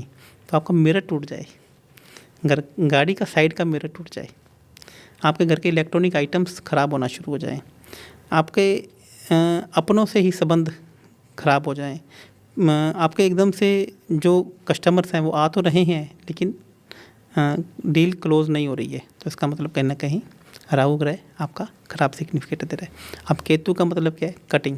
केतु का मतलब है कट। जितने भी ये हम आज एक पॉडकास्ट इंटरव्यू कर रहे हैं, जो आपके एडिटिंग करेंगे, जो आपकी टीम होगी, वह केतु ग्रह से दिखी जाती है। केतु ग्रह का मतलब है कट करना। यदि सामने वाले के प्रॉफिट में कट हो रहा है, एकदम से प्रॉफिट आना था 10 रुपये, आपने सोचा था कि मुझे 10 रुपये प्रॉफिट बचेगा या 100 रुपये बचेगा, तो प्रॉफिट 50 रुपये रह जाए, 30 रुपये रह जाए, काम रुक रुक के होने लग जाए, कामों में ब्रेक आना शुरू हो जाए। किसी भी काम को शुरू करने से पहले आपको अचानक से प्रॉब्लम आनी शुरू हो जाए, तो इसका मतलब है केतु ग्रह खराब है। और इसमें एक निमित्त ज्ञान भी आता है कि आपके घर के पास में यदि कोई बार बार डॉग रोने की आवाज़ आ जाए, कुत्ता रोने लग जाए, आपके घर में जो स्ट्रीट डॉग आपने जो कुत्ता पाल रखा है वह बीमार होने लग जाए, तो इसका मतलब है कहीं ना कहीं आपका केतु भी खराब सिग्निफिकेट दे रहा है। चलिए आचार्य जी, अब इस एपिसोड को थोड़ा सा इंटरेस्टिंग बनाते हैं एक क्विक फायर राउंड से। तो पहला सवाल ये है आचार्य जी कि कौन सी राशि ऐसी है जो पैसा देती है? कुंभ राशि के जो लोग होते हैं वह बाय लक जन्म से ही वो लक्की होते हैं, क्योंकि कुंभ राशि 11वें भाव की कुंडली राशि है और एकमात्र ऐसी राशि है जो ये लोग जैसा सोचेंगे वैसा इन्हें मिल जाएगा। यदि ये पॉजिटिव सोचेंगे तो पॉजिटिव मिल जाएगा, नेगेटिव सोचेंगे तो इन्हें नेगेटिव मिल जाएगा। नेचुरल मैनिफेस्टर्स होते हैं मतलब ये। Yes. ठीक है। कौन सी ऐसी राशि है आचार्य जी जो पैसा तो पहले मांगती है, नेम फेम भले ही उसे बाद में मिल जाए? कन्या राशि, जो हमारा छठा भाव की जो काल पुरुष की राशि में जो कन्या राशि है, ऐसे लोगों को ब्याज की इनकम, रेंट की इनकम या सैलरी चाहिए होता है। इनको लगता है कि नेम एंड फेम बात की बात है कि पैसा तो कमा ले भैया और नेम फेम तुम कमा लो और पैसा मेरे को दे दो। कुछ लोग होते हैं ना कि बिजनेस भी शुरू करेंगे, पार्टनरशिप भी करेंगे, तो बोलेंगे भैया तुम आगे रहो, मेरे को तो एक फिक्स इनकम देते रहो। तो कन्या राशि के लोग ऐसे होते हैं। ठीक है, वेरी इंटरेस्टिंग। और इसका अब ऑपोजिट कर देते हैं, कौन सी ऐसी राशि है जो पहले नेम फेम मांगती है, धन चाहे बाद में आता रहे? मेष राशि के जो लोग होते हैं इन्हें पहले हमेशा नेम एंड फेम चाहिए, ये हमेशा आगे रहते हैं, ये हमेशा फ्रंट में रहते हैं, लड़ने करने को तैयार रहते हैं, किसी भी काम को करने में जल्दी रहती है। तो इन्हें नेम एंड फेम ज़्यादा चाहिए, पैसा चाहे इनको बाद में आ जाए। ठीक है, बहुत खूब। कौन सी ऐसी राशि है जिनके फॉलोअर्स जो है बस वो पानी की तरह बढ़ते ही चले जाते हैं? मिथुन राशि। अच्छा।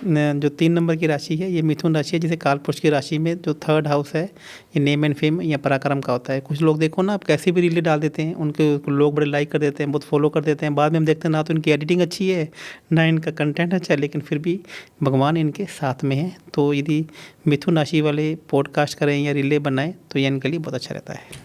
अरे वाह, ठीक है। अब नेक्स्ट क्वेश्चन ये है कि कौन सी राशि ऐसी है जो रिलेशनशिप्स निभाने में बिलीव करती है? तुला राशि को संबंधों की राशि कहा जाता है। ये लोग हमेशा किसी से भी संबंध बिगाड़ते नहीं हैं। इनको लगता है कि काय को बिगाड़ने हैं, संबंध बना के रखो, विचार अच्छे बना के रखो। ये खुद भी अच्छे संबंध रखते हैं और ऐसी ही वाणी बोलते हैं जो सामने वाले को भी अच्छी लगे। तो तुला राशि संबंधों की राशि है और संबंधों का हाउस है। वैसे आपने ये बात बिल्कुल बिल्कुल सही कही है, क्योंकि मेरी तुला राशि ही है और वाकई में ही मेरा ये मानना है कि किसी से मन बिगाड़ने क्यों है। मैं किसी के पीछे भागती नहीं, बट फिर क्यों बिगाड़ने क्यों है, बिगाड़ती नहीं हूँ। So that's very very correct, I must say. ठीक है, उसके अलावा ऐसी कौन सी राशि के लोग हैं जो रिस्क टेकर्स होते हैं, बहुत ही ज़्यादा बैलेंस लाइफ नहीं पसंद करते, रिस्क लेते हैं और आगे बढ़ते हैं? वृश्चिक राशि। वृश्चिक राशि के लोग हमेशा रिस्क टेकर होते हैं। जो आज तक की दुनिया में यदि किसी ने सबसे बड़ा रिस्क लिया है और किसी को अचानक से धन मिला है या अचानक से धन गया भी है, तो वह वृश्चिक राशि के लोग हैं। तो वृश्चिक राशि के लोग रिस्क टेकर होते हैं। और ऐसी कौन सी राशि के लोग हैं जो सब कुछ करने के बाद, सब हासिल करने के बाद सब लुटा देते हैं? मीन राशि। मीन राशि को यदि मोक्ष की राशियों में सबसे जो ज़्यादा मीन का मतलब है धर्मशाला, मीन का मतलब है जितने भी आश्रम हैं ये सब ये मीन की राशि से देखे जाते हैं। तो मीन की राशि सबका कितना ही कर लें लेकिन इन्हें यश मिलता नहीं मिलता है।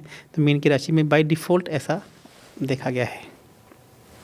That's very sad. इसका कोई उपाय है कि सब ना लुटाएं? यदि यह चाहते हैं कि मीन राशि के लोग इन्हें खुशी मिलती रहे और इनका क्रेडिट भी नहीं मिलता रहे, तो आश्रम में जाएं और आश्रम में वृद्धाश्रम के लोगों को या बच्चों को सेवा करते रहें और अपनी इनकम का एक हिस्सा डोनेट करते रहें। यदि और एक SIP जरूर चालू कर देंगे, सिस्टमेटिकल इन्वेस्टमेंट प्लान। तो नहीं तो पैसा इनका बचेगा नहीं, पैसा इनका कहीं ना कहीं चला जाएगा। जो SIP करेंगे वही बचेगी। अच्छा, ठीक है, चलो, गुड उपाय। और फिर आचार्य जी ये बताइए कि कौन सी ऐसी राशि है जो बहुत ही ज़्यादा इमोशनल रहती है? कर्क राशि। कर्क राशि जिसे चौथा घर से देखा जाता है, ऐसे लोग बड़े इमोशनल होते हैं। ज़्यादा दिनों तक घर से दूर नहीं रह सकते हैं। 5-10 दिन घर से दूर चले जाएंगे तो उनको घर की याद आने लगेंगी। माँ के लाडले होते हैं। न्यूक्लियर फैमिली इनको बहुत ज़्यादा पसंद होती है। ये कहीं पे भी जाएंगे अपनी फैमिली को भी साथ में लेकर जाएंगे। ठीक है। और ऐसी कौन सी राशि के लोग हैं जो बहुत ज़्यादा हेल्थ ओरिएंटेड होते हैं? सिंह राशि। सिंह राशि के जो लोग होते हैं वो हेल्थ ओरिएंटेड भी होते हैं और बहुत ज़्यादा एंटरटेनमेंट वाले भी होते हैं। ये कहीं पे भी जाते हैं तो माहौल को एकदम से एंटरटेनमेंट या मजाकिया बना देते हैं। ये प्रॉब्लम सॉल्वर भी होते हैं और अपनी हेल्थ पे बहुत ज़्यादा फोकस करते हैं या योगा इनको बहुत ज़्यादा लाइक करते हैं लोग।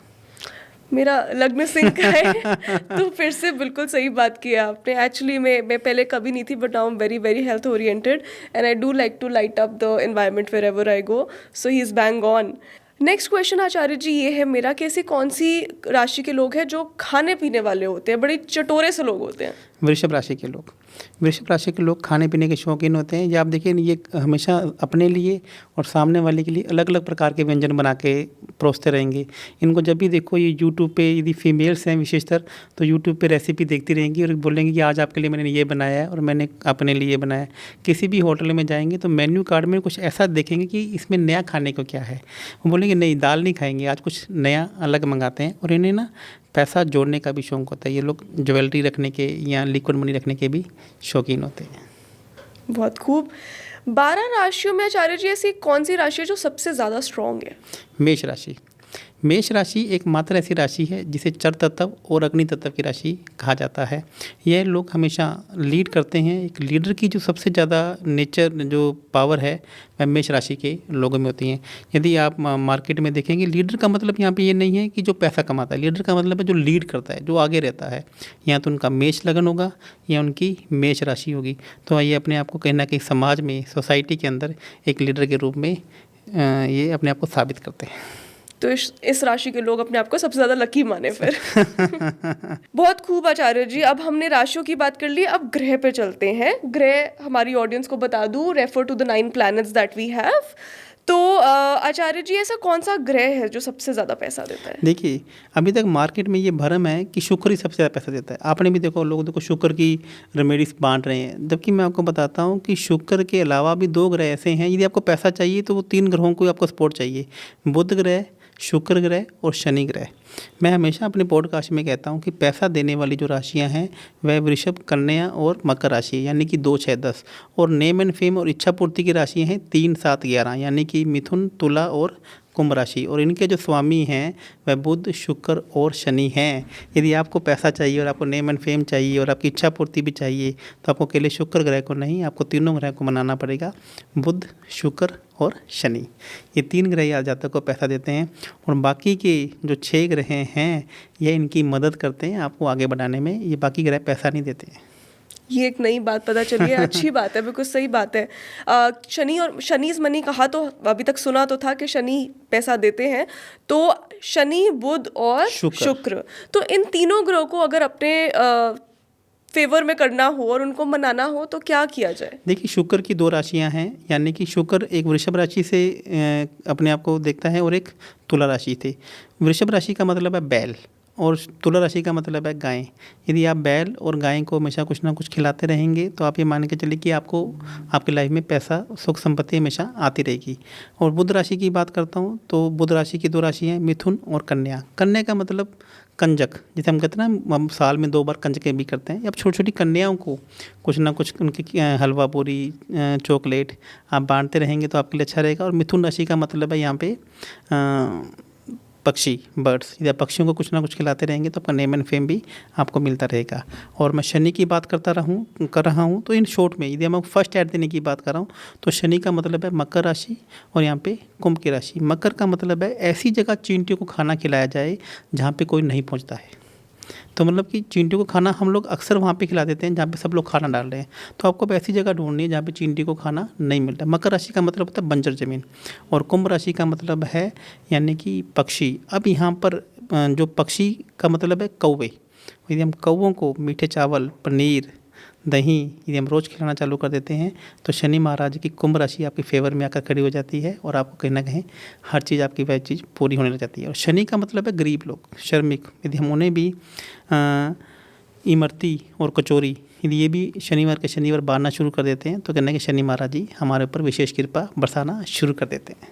कहते हैं कि दान हर किसी को सूट नहीं करता है, ये मेरे को आपसे क्लैरिफिकेशन चाहिए कि क्या दान सबको करना चाहिए, और अगर नहीं करना चाहिए तो किसको नहीं करना चाहिए, और करना चाहिए तो किस चीज़ का करना चाहिए? दान सबको करना चाहिए। आप सोसाइटी में आप पैसा कमाना चाहते हैं, आप 100 करोड़ कमाना चाहते हैं, आप 1000 रुपये करोड़ रुपये कमाना चाहते हैं तो आपका सोसाइटी को गिव बैक देना एक फ़र्ज है। क्यों? और आपको इसलिए ही भगवान ने चुना है, आपको पैसा इसलिए दिया है कि आप सोसाइटी को गिव बैक करें। छोटी कन्याओं की शादी, गरीब कन्याओं की शादी करना, सोसाइटी गौशाला में कुछ खिलाना, वृद्ध आश्रम की सेवा करना, तो ये आपका ये एक धर्म है। लेकिन दान किन चीज़ों का करना चाहिए ये बहुत इंपॉर्टेंट है। लोग अक्सर क्या कहते हैं, बिना सोचे समझे कुछ भी दान करके आ जाते हैं और उससे ये परेशानी आ जाती है कि आप अच्छे ग्रहों को भी खराब कर लेते हैं। दान हमेशा उन ग्रहों का करना चाहिए जो ग्रह आपकी मोक्ष की राशियों में बैठे हुए हैं। मोक्ष की राशियाँ क्या हैं? कर्क राशि, वृश्चिक राशि और मीन राशि। और इसके अलावा 3 ग्रह ऐसे हैं जो आपके शत्रु प्लेनेट हैं। जैसे मैंने बोला कि जो आपके वध में बैठा हुआ है, जो आपका प्रत्यरी का बैठा हुआ है और जो आपका विपद का बैठा हुआ है, तो आपको उन्हीं ग्रहों के दान करने हैं। आपको मित्र, अति मित्र, साधक ग्रहों के दान नहीं करना है। तो यहाँ पे एक बात आपको और भी समझनी पड़ेगी, दान होता क्या है। दान का मतलब है कि किसी ने आपसे कुछ चीज़ ली और आपको सोसाइटी के काम में आ गया। जैसे आप वृद्ध आश्रम में गए और हमें पंखा डोनेट कर दिया। पंखा किस ग्रह से देखा जाता है? शनि ग्रह से। अच्छा, तो आपको ये देखना है, अब मान लीजिए कि आप कहीं वृद्धाश्रम में काम चल रहा है और वहाँ पे आपने सरिया डोनेट कर दिया, तो सरिया किस ग्रह से देखा जाता है? सरिया जो लंबी चीज़ें हैं वो केतु से देखी जाती हैं और जो लोहा है वह शनि से देखा जाता है। तो यहाँ पे शनि केतु हो गया। यदि आपने सरसों का डोनेट किया तो अकेला शनि हो गया, और यहाँ पे अपने गार्डर डोनेट किया या सरिया डोनेट किया तो वह शनि केतु हो गया। तो मेरे कहने का मतलब है कि डोनेशन आपको आपके ग्रहों के हिसाब से करना चाहिए, कि ऐसा ना हो कि चलते चलाए काम में आपने ऐसे ग्रह का डोनेशन कर दिया जो ग्रह आपका पैसा देने वाला बैठा है। तो हम अपने ही ग्रहों को कभी कभी खुद खराब कर लेते हैं। बिल्कुल हो सकता है, तभी सबका भला नहीं हो पा रहा है। ठीक है, thank you so much Acharya जी। आचार्य जी, सुना है कि आपका जो वास्तु करने का स्टाइल है वो काफ़ी अलग और मैजिकल सा है, तो ऐसा क्या करते हैं आप, क्या स्टाइल है आपका, and what is your vastu philosophy? मैं ये मानता हूँ कि वास्तु आपकी जन्म तिथि से होता है। भारत में भी, इंडिया में जितने भी लोग हैं जो न्यूमरोलॉजी करते हैं या जो वास्तु करते हैं या एस्ट्रोलॉजी को फॉलो नहीं करते हैं। जबकि आप मेरा ये मानना ही नहीं, ये हमारे शास्त्रों में लिखा गया है कि जो न्यूमरोलॉजी है, जो अंक शास्त्र है, वह एस्ट्रोलॉजी का 5% भी नहीं है। क्योंकि जो न्यूमरोलॉजी है ये भारत के शास्त्रों में कहीं इसका लेना देना नहीं है। न्यूमरोलॉजी चाइना में लिखी गई थी एक लोशू नाम के साइंटिस्ट के द्वारा, और बाद में एक आयरलैंड से व्यक्ति आए थे इंडिया में, कीरो, जिन्होंने इस पे काम किया और उन्होंने इसको न्यूमरोलॉजी का नाम दे दिया। जबकि चाइना वालों ने तो इनको सिर्फ एलिमेंट का ही नाम दिया था कि 5 एलिमेंट लोशो की उन्होंने बनाया था। और वही वास्तु जो चाइना में फॉलो हो रहा है वही इंडिया में इंडिया के लोगों ने उसको एज इट इज़ अप्लाई कर दिया, जिसमें एस्ट्रोलॉजी का दूर दूर तक को भी लेना देना नहीं है। जबकि हमारे कुंडली में हमारे जो वास्तु विश्वकर्मा में जो बताया गया है वह वास्तु बिल्कुल डिफरेंट है। जो चाइना में वास्तु किया जाता है वही फेंग शुई वास्तु भारत में अप्लाई कर दिया। तो मैं जो वास्तु करता हूँ वो जन्म तिथि से करता हूँ। जैसे आपका 11वां जो भाव है, जैसे आपने सुना होगा कि सीक्रेट बुक के बारे में सुना होगा कि आप एक विजन बोर्ड बनाइए और आप अपने घर पे लगा दीजिए। तो आपको विजन बोर्ड ऐसे नहीं आप कहीं भी उठा के लगा दीजिए। तो मैं कहता हूँ कि आपके 11वें भाव में जो राशि बैठी है, तो 11वां भाव को क्या है, इच्छा पूर्ति का भाव है कि जो आप सोचो वो आपका काम हो जाए। यदि आप अपनी इच्छाओं को, अपनी चीज़ों को लिख कर अपने घर के, अपनी कुंडली के 11वें भाव की राशि में लगा देते हैं तो ये मानो वो देवता भी आपके साथ में हो जाते हैं आपकी इच्छाओं को पूरा करने में। और आप अपने पैसे को अपने सेकंड हाउस में जो राशि बैठी है वहाँ पे रखना शुरू कर देते हैं तो पैसा आपका टिकना शुरू हो जाता है, क्योंकि जो सेकंड हाउस है वो पैसे का है, सेकंड हाउस आपकी वेल्थ का है। और ये जो थर्ड हाउस है वो आपके नेम एंड फेम का है, आपको पराक्रम का है, आपके फॉलोअर्स बनाने का है। यदि आप अपना चाहते हैं कि आपका ब्रांड, आपका नेम एंड फेम एकदम से बढ़ जाए, एकदम से लोग उसको लाइक करना शुरू कर दें, तो अपने आपका जो लोगो है, आपका जो ब्रांड है, या आपकी जो एक कोलाज अपना बनाकर आपके थर्ड हाउस में जो राशि बैठी है वहाँ पर आप रख सकते हैं। आप चाहते हैं कि आप हमेशा हेल्थी रहें, आप एंटरटेनमेंट रहे, आपकी कुंडली में रिलेशनशिप हमेशा अच्छी रहे, तो आप जो आपके 5वें घर में जो राशि बैठी है वहाँ बैठ के योगा कर सकते हैं। वहाँ अपनी और अपने फैमिली की एक फ़ोटो लगा सकते हैं। 7वां घर रिलेशनशिप का है, स्टेबिलिटी का है। यदि आप चाहते हैं कि आपके पार्टनर के साथ में हमेशा संबंध अच्छे रहें, रिलेशनशिप अच्छे रहें, तो 7वें घर में जो राशि है वहाँ पे आप अपनी फैमिली का एक फ़ोटो लगा सकते हैं, ताकि आपकी स्ट्रॉन्ग और स्टेबिलिटी, आपके जो रिलेशन है वो हमेशा आपके बने रहें। तो और यदि आपको इनमें से किसी में प्रॉब्लम आ रही है तो वास्तु आपकी जन्म तिथि से, मैंने अभी बताया, तो हमें देखना है कि मान लीजिए 11वां घर जो इच्छा पूर्ति का है, तो इसका मतलब है कि कहीं ना कहीं आपकी इच्छा पूर्ति नहीं हो रही है, जो आप सोच रहे हैं वो कहीं ना कहीं नहीं हो रहा। तो 11वें घर का जो मालिक है वह 6ठे घर में बैठा हो, 8वें घर में बैठा हो या फिर 12वें घर में बैठा हो, तो उनकी वस्तुओं को हटाकर हमें दूसरे घर में पहुंचाना है, तीसरे घर में पहुंचाना है या लगन में पहुंचाना है। और ऐसे ही लगन की चीज़ों का, लगन में जो ग्रह बैठा हुआ है उसके मालिक को 11वें घर में बनाना है। तो ये हम वास्तु में इस प्रकार से हम छोटे छोटे चेंजेस कर देते हैं। तो इससे आपकी जो कॉस्मिक एनर्जी है और जो आपकी अंदर की एनर्जी है उसका आपस में मिलान होता है। और जो वास्तु है वह कहीं ना कहीं आपकी फीलिंग्स को रिप्रेजेंट करता है, आपके सबकॉन्शियस माइंड को रिप्रेजेंट करता है। जो दिखता है वो बिकता है। तो बेसिकली आपका माइंड, आपका लगन, जो आपका बॉडी है वो आपकी कुंडली है, और जो आपका घर है वह आपका सबकॉन्शियस माइंड है। यदि हम आपकी बॉडी को और आपके सब माइंड को आपके सबकॉन्शियस के साथ में उसकी जो फीलिंग है उसको मैच करवा देते हैं, तो मान के चलिए आप ब्रह्मांड से वो सब कुछ प्राप्त कर सकते हैं जो आप चाहते हैं। तो जो मेरा वास्तु करने का जो स्टाइल है वो बिना तोड़ फोड़ के और इस प्रकार से, मैं लोगों को डराता नहीं हूँ, मैं नेगेटिव नहीं करता हूँ। मैं खाली उनके घर पे जाता हूँ और उनके इस जोन में वहाँ पे उनके वर्चुअली फ़ोटो या चीज़ें को लगा के आ जाता हूँ, और उसके एक अनएक्सपेक्टेड रिजल्ट्स हमें देखने को मिलते हैं। बहुत सुंदर।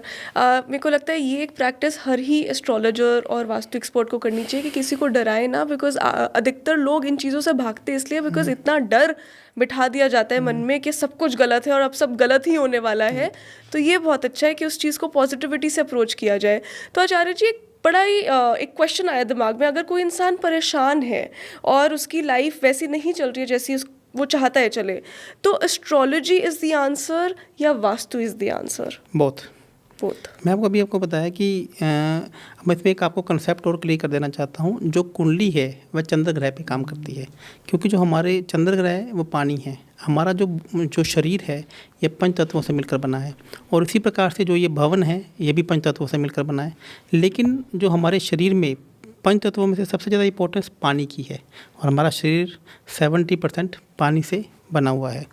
लेकिन जब हम भवन की बात करते हैं तो भवन में जो सबसे ज़्यादा इंपॉर्टेंस पृथ्वी तत्व की आती है। कोई भी भवन है वहाँ पे 70% भूमि का रोल अदा होता है। तो यहाँ पर हमें थोड़ा सा अपने को मतलब कि क्लियर करना चाहता हूँ कि यदि हमें कुछ चीज़ चाहिए तो हमें वास्तु और जो एस्ट्रोलॉजी है दोनों को ही बैलेंस करके चलना पड़ेगा।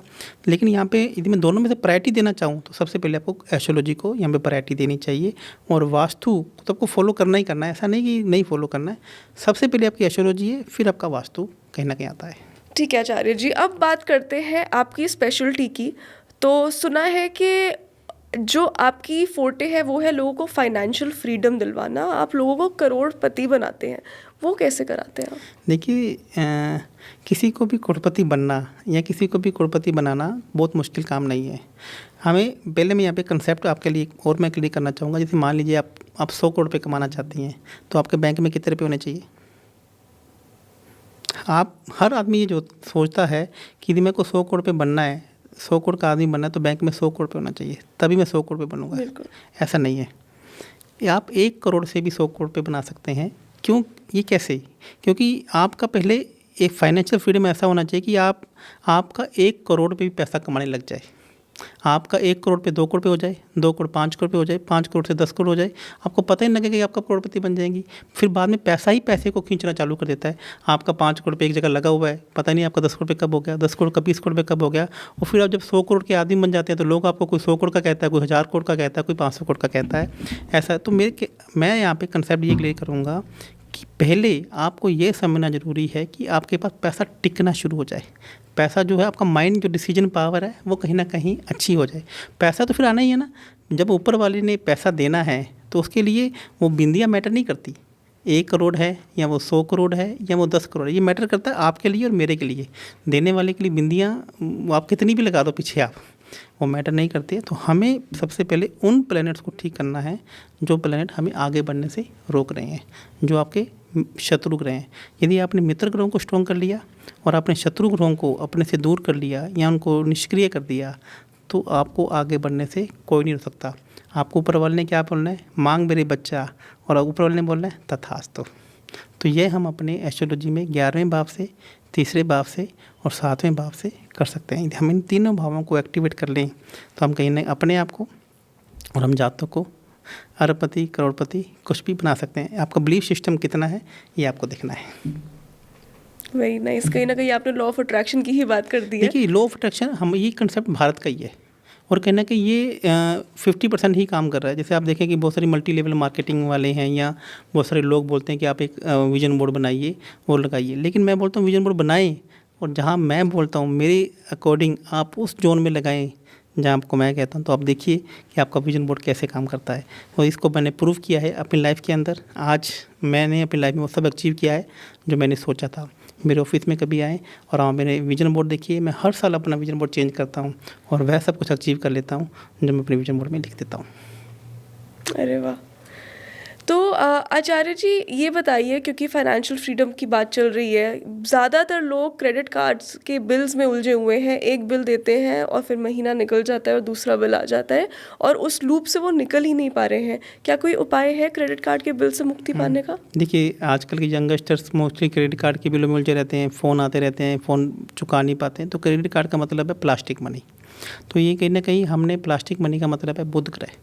तो हमने कहीं ना कहीं अपनी लाइफ में बुध ग्रह को ख़राब कर रखा है, तभी हम क्रेडिट कार्ड के बिल चुका नहीं पाते हैं। यदि आप चाहते हैं कि क्रेडिट कार्ड का बिल बहुत जल्दी चुक जाए, तो एस्ट्रोलॉजिकल कुछ सिनेरियो ऐसा क्रिएट होता है कि हम ये चीज़ें जल्दी कर पाते हैं। तो इसका एक बहुत सुंदर सा और एक छोटा उपाय आपको बता देता हूँ कि आप फिटकरी को भिगो के रखिए और सुबह उठकर उसे दांतों को साफ़ करना शुरू कर दीजिए फिटकरी के पानी से। आप देखेंगे कि किस प्रकार से जो प्लास्टिक मनी, जो बुध ग्रह है, आपके फेवर में आकर खड़ा हो जाएगा और ये क्रेडिट कार्ड के जो बिल हैं आपके क्लियर होने शुरू हो जाएंगे। ठीक है, बहुत खूब। और जो लोग यंगस्टर्स अपने स्टार्टअप्स कर रहे हैं, आजकल एक नई वेव चली है स्टार्टअप्स की, हर किसी को 9 to 5 से छुट्टी करनी है और अपना कुछ काम स्टार्ट करना है। तो जो लोग स्टार्टअप्स कर रहे हैं उनके लिए कोई छोटा सा उपाय या सलाह होगी आपकी तरफ से? देखो, सबसे पहले तो मैं ये कहूँगा कि लोगों को देखकर काम ना शुरू करें। हम लोग कहते हैं कि शर्मा जी के बच्चे ने शुरू कर दिया तो वर्मा जी भी ये काम कर लीजिए, वर्मा जी ने ये काम कर लिया तो शर्मा जी भी काम कर लें। हो सकता है कि उनके भाग्य में वो काम लिखा हो और आपके भाग्य में नहीं। तो ऐसा नहीं हो। जैसे हम अभी ऑफ द कैमरा डिस्कस कर रहे थे कि मैं लोगों को बताता हूँ कि हर ग्रह का एक काम होता है। जैसे पेट्रोल पंप जो काम है वो वृश्चिक राशि का है, मार्केट में ये बात बोलते हैं कि शनि ग्रह से पेट्रोल पंप देखा जाता है। पेट्रोल पंप मंगल ग्रह का काम है। जैसे रेडीमेड कपड़ों का काम है वह शुक्र ग्रह से देखा जाता है, और जो बिना सिले हुए कपड़े हैं वह चंद्रमा ग्रह से देखा जाता है, और जो गवर्नमेंट से संबंधित काम है ये सूर्य ग्रह से देखा जाता है, ज़मीन से संबंधित काम है ये मंगल ग्रह से देखा जाता है, कंस्ट्रक्शन का कोई काम है तो शनि ग्रह से देखा जाएगा, वाइन अल्कोहल का जो काम है वह शनि ग्रह से देखा जाएगा। तो इस प्रकार से जो चाय पत्ती का काम है या कॉफ़ी का काम है या तंबाकू का जो काम है यह राहु ग्रह से देखा जाएगा। वेस्ट मैनेजमेंट, आजकल देखो ना वेस्ट मैनेजमेंट के ऊपर बहुत ज़्यादा काम हो रहा है, तो शुक्र का काम है, और सॉरी ये राहु का काम है। ताले का काम वायर का काम, रस्सी का काम, फ्लाईओवर का काम ये केतु का काम है। लंबी चीज़ों का कोई भी काम है, पाइप का काम ये कहना केतु का काम है। तो हर ग्रह का कोई ना कोई काम है। मसालों का काम मंगल ग्रह का काम है। बिस्किट का काम, बेकरी का काम, केक का काम ये मंगल ग्रह का काम है। मीडिया का काम राहु ग्रह का काम है। और जो फिल्म इंडस्ट्री का काम है ये कहीं ना कहीं सूर्य ग्रह से भी रिप्रेजेंट करता है, 5वें घर से भी रिप्रेजेंट करता है। खिलाड़ी, जो जितने भी खिलाड़ी हैं या हम जो स्पोर्ट्स का काम करते हैं ये एक्सटर्नल प्लैनेट से देखा जाता है। एक्सटर्नल प्लैनेट का मतलब है गुरु, मंगल, शनि।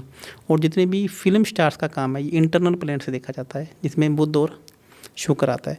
तो ये काफ़ी डीप नॉलेज की चीज़ें हैं। तो मेरे कहने का मतलब कोई भी काम करें तो आपको ऐसा काम करना चाहिए जो प्लेनेट आपकी स्पॉट में बैठे हैं।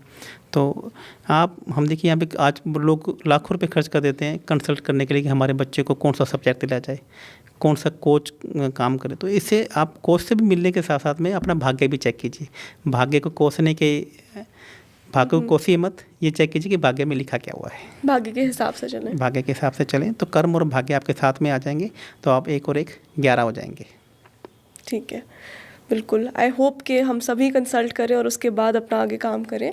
आचार्य जी, अगले पड़ाव पे बढ़ते हैं तो क्रिकेट की बात करते हैं। क्रिकेट, हमारे व्यूअर्स जो है they are mostly male and they love cricket, so would like to talk about cricket. So अभी रिसेंटली हमारे किंग कोहली ने रिटायरमेंट ले लिया है, T20 से ले लिया था, टेस्ट से भी ले लिया है। रोहित शर्मा ने भी रिटायरमेंट ले लिया है। क्या लग रहा है कि क्या ये ODI में अच्छा परफॉर्म करेंगे, कब तक परफॉर्म करेंगे, इनकी क्रिकेट का फ्यूचर कैसा दिख रहा है हमको? अभी शुभमन गिल को क्रिकेट की टीम का कैप्टन बनाया गया है, और मैंने कोहली के ऊपर एक पूरा वीडियो भी बनाकर डाला है कि क्यों कोहली का ऐसा डिसीजन एकदम से उन्होंने ले लिया। तो अभी जो शुभमन गिल के जो स्टार्स हैं उनकी बहुत फेवर में है, और जो अभी भारत इंग्लैंड में जाकर अभी टेस्ट क्रिकेट खेलने जा रहा है, तो कर्क राशि में भी मंगल ग्रह गोचर कर रहे हैं। तो यहाँ पे मुझे एक मिला जुला असर यहाँ पे कहीं ना कहीं भारतीय टीम के ऊपर देखने को मिल सकता है। लेकिन शुभमन गिल के यदि मैं इनके इंडिविजुअल की बात करूँ तो इनके स्टार इनकी फेवर में हैं, और ये आगे जाकर एक अच्छे कप्तान भारतीय टीम के लिए साबित हो सकते हैं। तो आपका कहने का मतलब है कि डिसीजन जो है शुभमन गिल को टेस्ट कैप्टनसी देने का, ये एक प्रॉमिसिंग डिसीजन है और ये इस पे खड़े उतरेंगे। ये भारतीय टीम के लिए कहना कि एक अच्छे कैप्टन साबित होंगे। Very nice, wow. और 2025 में कोई ऐसा क्रिकेटर है जो एक उभरता सितारा हो सकता है? देखिए, अभी एक यंग जो लड़का यशस्वी, आपने देखा होगा कि उन्होंने बहुत कम राजस्थान से वो खेले हैं, बिहार के यंगस्टर्स हैं। तो ऐसे ही कुछ यंगस्टर्स आपको और देखने को भी मिल सकते हैं। और मेरे को जो ये लड़का है जो बिहार से खेला है, ये भारतीय टीम में इसका एक नए लेवल पर ये लड़का अपना नेम एंड फेम लेकर जाएगा और भारत की टीम को एक बुलंदियों पर पहुँचाएगा, ऐसा इसकी कुंडली से देखकर मुझे लग रहा है। और इस प्रकार से एकदम से आपको 2 या 3 लोग और भी देखने को मिलेंगे जिनका नाम पहले कहीं नहीं था, और वह एकदम से भारतीय टीम में आएंगे और भारतीय टीम को एक नई ऊंचाइयों पर लेकर जाएंगे। Very well, as long as Indian cricket team stays on the top, we are all happy. ठीक है आचार्य जी, नेक्स्ट बात करते हैं अपने देश की। तो मोदी जी की 3rd टर्म चल रही है, इस टर्म के बीच में उनकी रिटायरमेंट भी पास आ रही है। तो क्या फ्यूचर दिखता है मोदी जी का, उनकी पॉलिटिकल ट्रैजेक्टरी कैसी रहने वाली है? मोदी जी के बारे में हर लोग अलग अलग प्रकार की भविष्यवाणी कर रहे हैं। तो मैं आपको बताता हूँ कि मोदी का जो 11th हाउस है वो काफ़ी स्ट्रॉन्ग है। मोदी जी कभी भी रिटायरमेंट नहीं लेंगे, और जब भी वह रिटायरमेंट लेंगे तो अज्ञातवास में चले जाएंगे। मैं किसी को भी उनको दिखेगा भी नहीं कि वो कहाँ चले गए। और अब उनका करियर जब भी वो ख़त्म करेंगे तो इस प्रकार से ख़त्म करेंगे, वो बिल्कुल अज्ञातवास में चले जाएंगे। तो अभी मुझे निकट भविष्य में अगले 1 या 2 सालों में ऐसा मुझे कहीं भी दिख नहीं रहा है कि मोदी जी के साथ में ऐसा कुछ होने वाला है।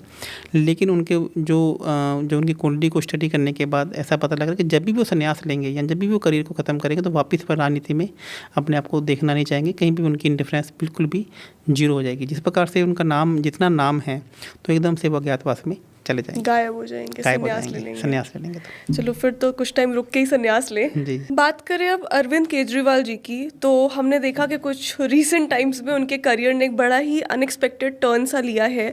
तो क्या दिखता है उनके करियर में, पॉलिटिक्स या फिर प्रिजन? मुझे कहीं ना कहीं उनका जो पॉलिटिकल करियर है वो ख़त्म होता हुआ दिख रहा है, क्योंकि उनकी शनि की महादशा, शनि का कुछ समय चल रहा है और शनि महाराज उनके नीच के होकर बैठे हुए हैं और उनकी शनि की जो उनको ख़राब सिग्निफिकेटर भी अभी दे रहे हैं। मेरे हिसाब से केजरीवाल जी अब दोबारा सत्ता में नहीं आएंगे और मेरे को ऐसा भी लग रहा है कि जो पंजाब का स्टेट है वह भी धीरे धीरे उनके हाथ से निकल जाएगा और वह पूरी तरीके से जो पॉलिटिकली बाहर हो जाएंगे। ऐसा मेरे को उनके जो कुंडली देखकर, चार देखकर मुझे प्रतीत हो रहा है। वाह।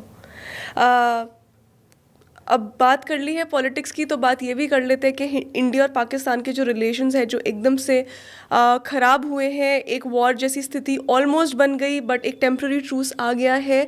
क्या लग रहा है बचे हुए साल में क्या ये वॉर दोबारा हो सकता है या फिर ये वॉर ख़त्म हो गया है? देखिए, अभी कर्क मंगल है वो कर्क राशि में चल रहे हैं, गोचर कर रहे हैं।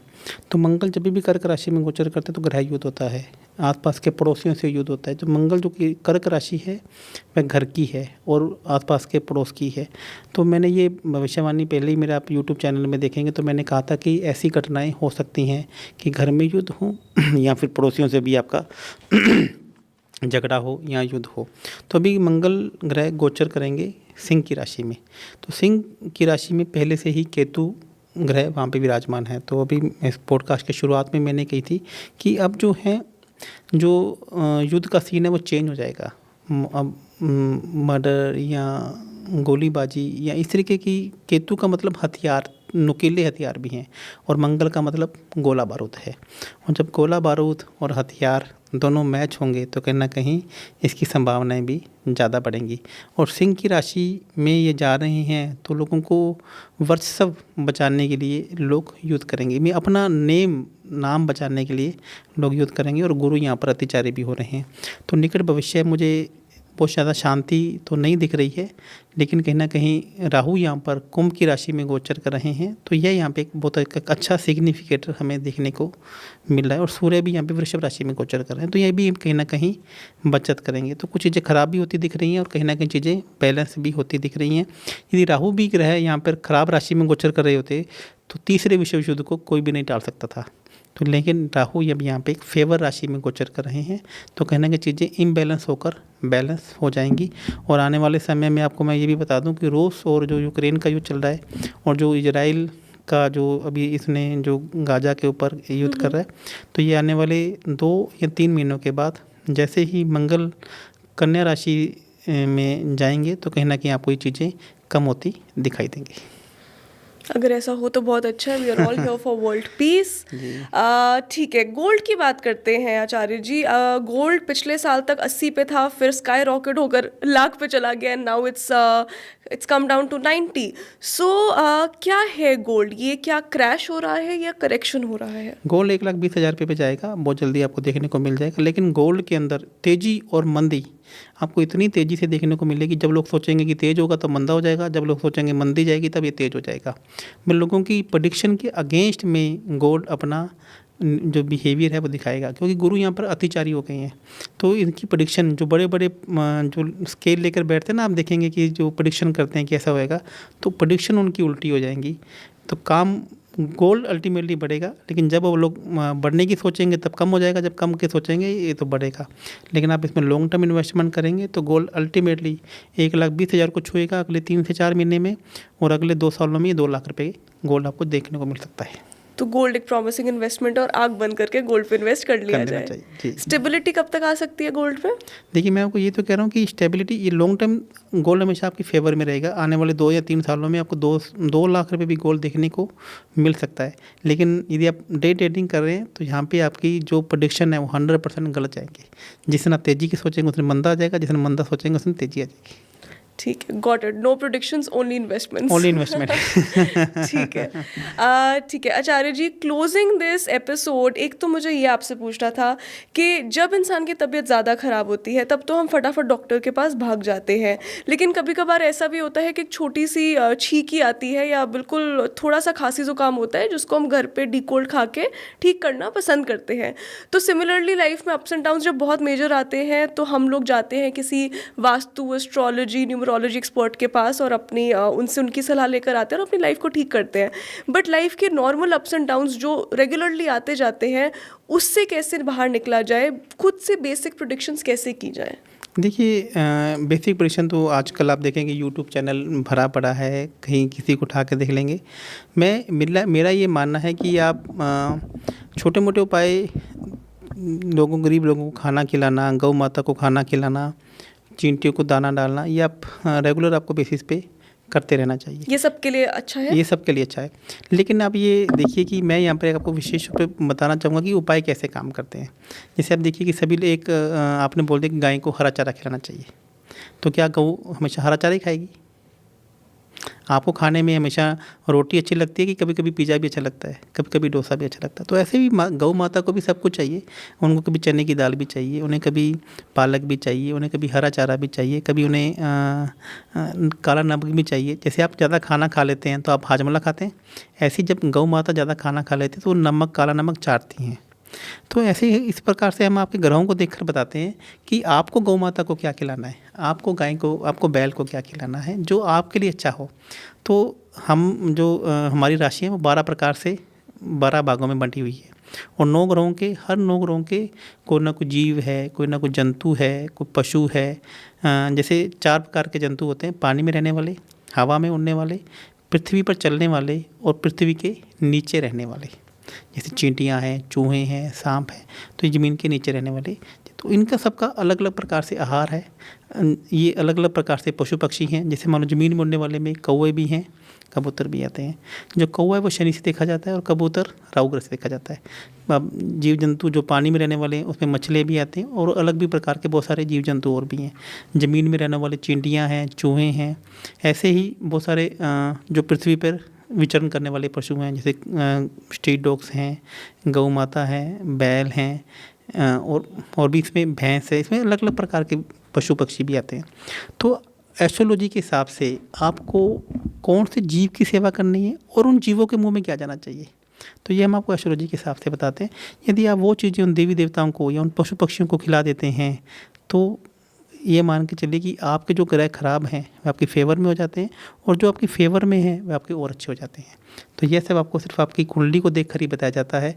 और यदि आप परफेक्ट बनना चाहते हैं, जैसे आप देखिए कि यदि आप अपना घर खरीदते हैं और आप अपना घर बनाते हैं तो आप आर्किटेक्ट हायर करते हैं। आप बीमार हो जाते हैं, किसी को हार्ट अटैक आ जाता है, डॉक्टर के पास जाते हैं। लेकिन एस्ट्रोलॉजी को हम इतना हल्का ले लेते हैं, हमें लगता है कि यह इसके उपाय हम घर पे कर लें। तो दोस्तों, जिस प्रकार से आप परफेक्ट बनना चाहते हैं, मिस्टर परफेक्ट बनना चाहते हैं, तो परफेक्ट एस्ट्रोलॉजर ढूंढिए और परफेक्ट एस्ट्रोलॉजर से ही सलाह लेकर काम कीजिए, जो आपको हो सकता है कि बहुत बड़ी बड़ी समस्याओं से, बहुत बड़ी परेशानियों से आपको बचा दे। और या फिर एक ये भी छोटा सा उपाय है कि खुद ही एस्ट्रोलॉजर बन जाए और आपका कोर्स ले ले। जी हाँ, मैंने अभी मेरी व्यस्तता को देखते हुए मैं चाहता हूँ कि सनातन धर्म का यदि कल्याण करना है, सनातन धर्म को आगे बढ़ाना है, तो लोगों की डिमांड को देखते हुए मैंने एस्ट्रोलॉजी, न्यूमरोलॉजी और वास्तु को सिखाना भी शुरू किया है।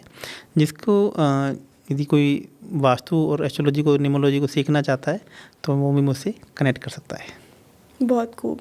आखिरी में आचार्य जी, जो एस्ट्रोलॉजी को मानने वाले व्यूअर्स हैं हमारे, उनके लिए कोई छोटी सी सलाह या उपाय 2025 के लिए बता दीजिए प्लीज़। देखिए, 2025 में अभी मंगल जो है वो केतु के सिंह राशि में गोचर कर रहा है। तो मंगलवार आप मीठी रोटी बनाकर, जैसे किसी का परेशानी न है, हेल्थ से संबंधित नहीं, तो मीठी रोटी, मोटी रोटी बनती है ना, आपने पहले सुना होगा, मन्नी बोलते हैं हमारे पंजाबी में। तो यदि आप मीठी रोटी मंगलवार बनाकर आप स्ट्रीट डॉग्स को खिला देते हैं, स्ट्रीट डॉग्स नहीं हैं तो आप मीठी रोटी बनाकर किसी भी क्लीनर्स को या वर्कर को भी खिला देते हैं तो मंगल केतु की युति आपको खराब प्रभाव नहीं देगी। और शनि ग्रह यहाँ पर मीन राशि में गोचर कर रहे हैं, तो ये कॉमन उपाय सभी के लिए काम करेगा। आप पास के किसी भी आश्रम में जाइए, चाहे वृद्ध आश्रम हो चाहे बच्चों का आश्रम हो, तो वहाँ पे सरसों का तेल 1.25 लीटर शनिवार के शनिवार आप डोनेट करके आइए या देकर आइए। और इसके साथ में यदि आपका प्रोफेशन किसी भी प्रकार से नहीं चल रहा है, काम में बार बार रुकावट आ रही है, नौकरी आपको नहीं मिल रही है, तो आप स्ट्रीट डॉग्स को आटे के गुलगुले बनाकर भी खिला सकते हैं। और इसके साथ में आप किसी भी आश्रम में या कोई निर्माण कार्य चल रहा हो तो वहाँ पे भी आप लोहे का सरिया, मैंने रोड जो आती हैं लोहे की, वह भी आप डोनेट करके आ जाते हैं, तो आप देखेंगे कि आपका जो रुका हुआ काम है वह भी आपका बनना शुरू हो जाएगा। Thank you so much Acharya जी, बहुत बहुत शुक्रिया आपका हमारे एपिसोड पे आने के लिए। बहुत अच्छे उपाय बताए, बहुत अच्छी प्रेडिक्शंस की हैं। I hope that everyone who is watched this episode will take something with them, and please let us know how you like this episode. Like, share, comment. Thank you so much. Thank you, धन्यवाद।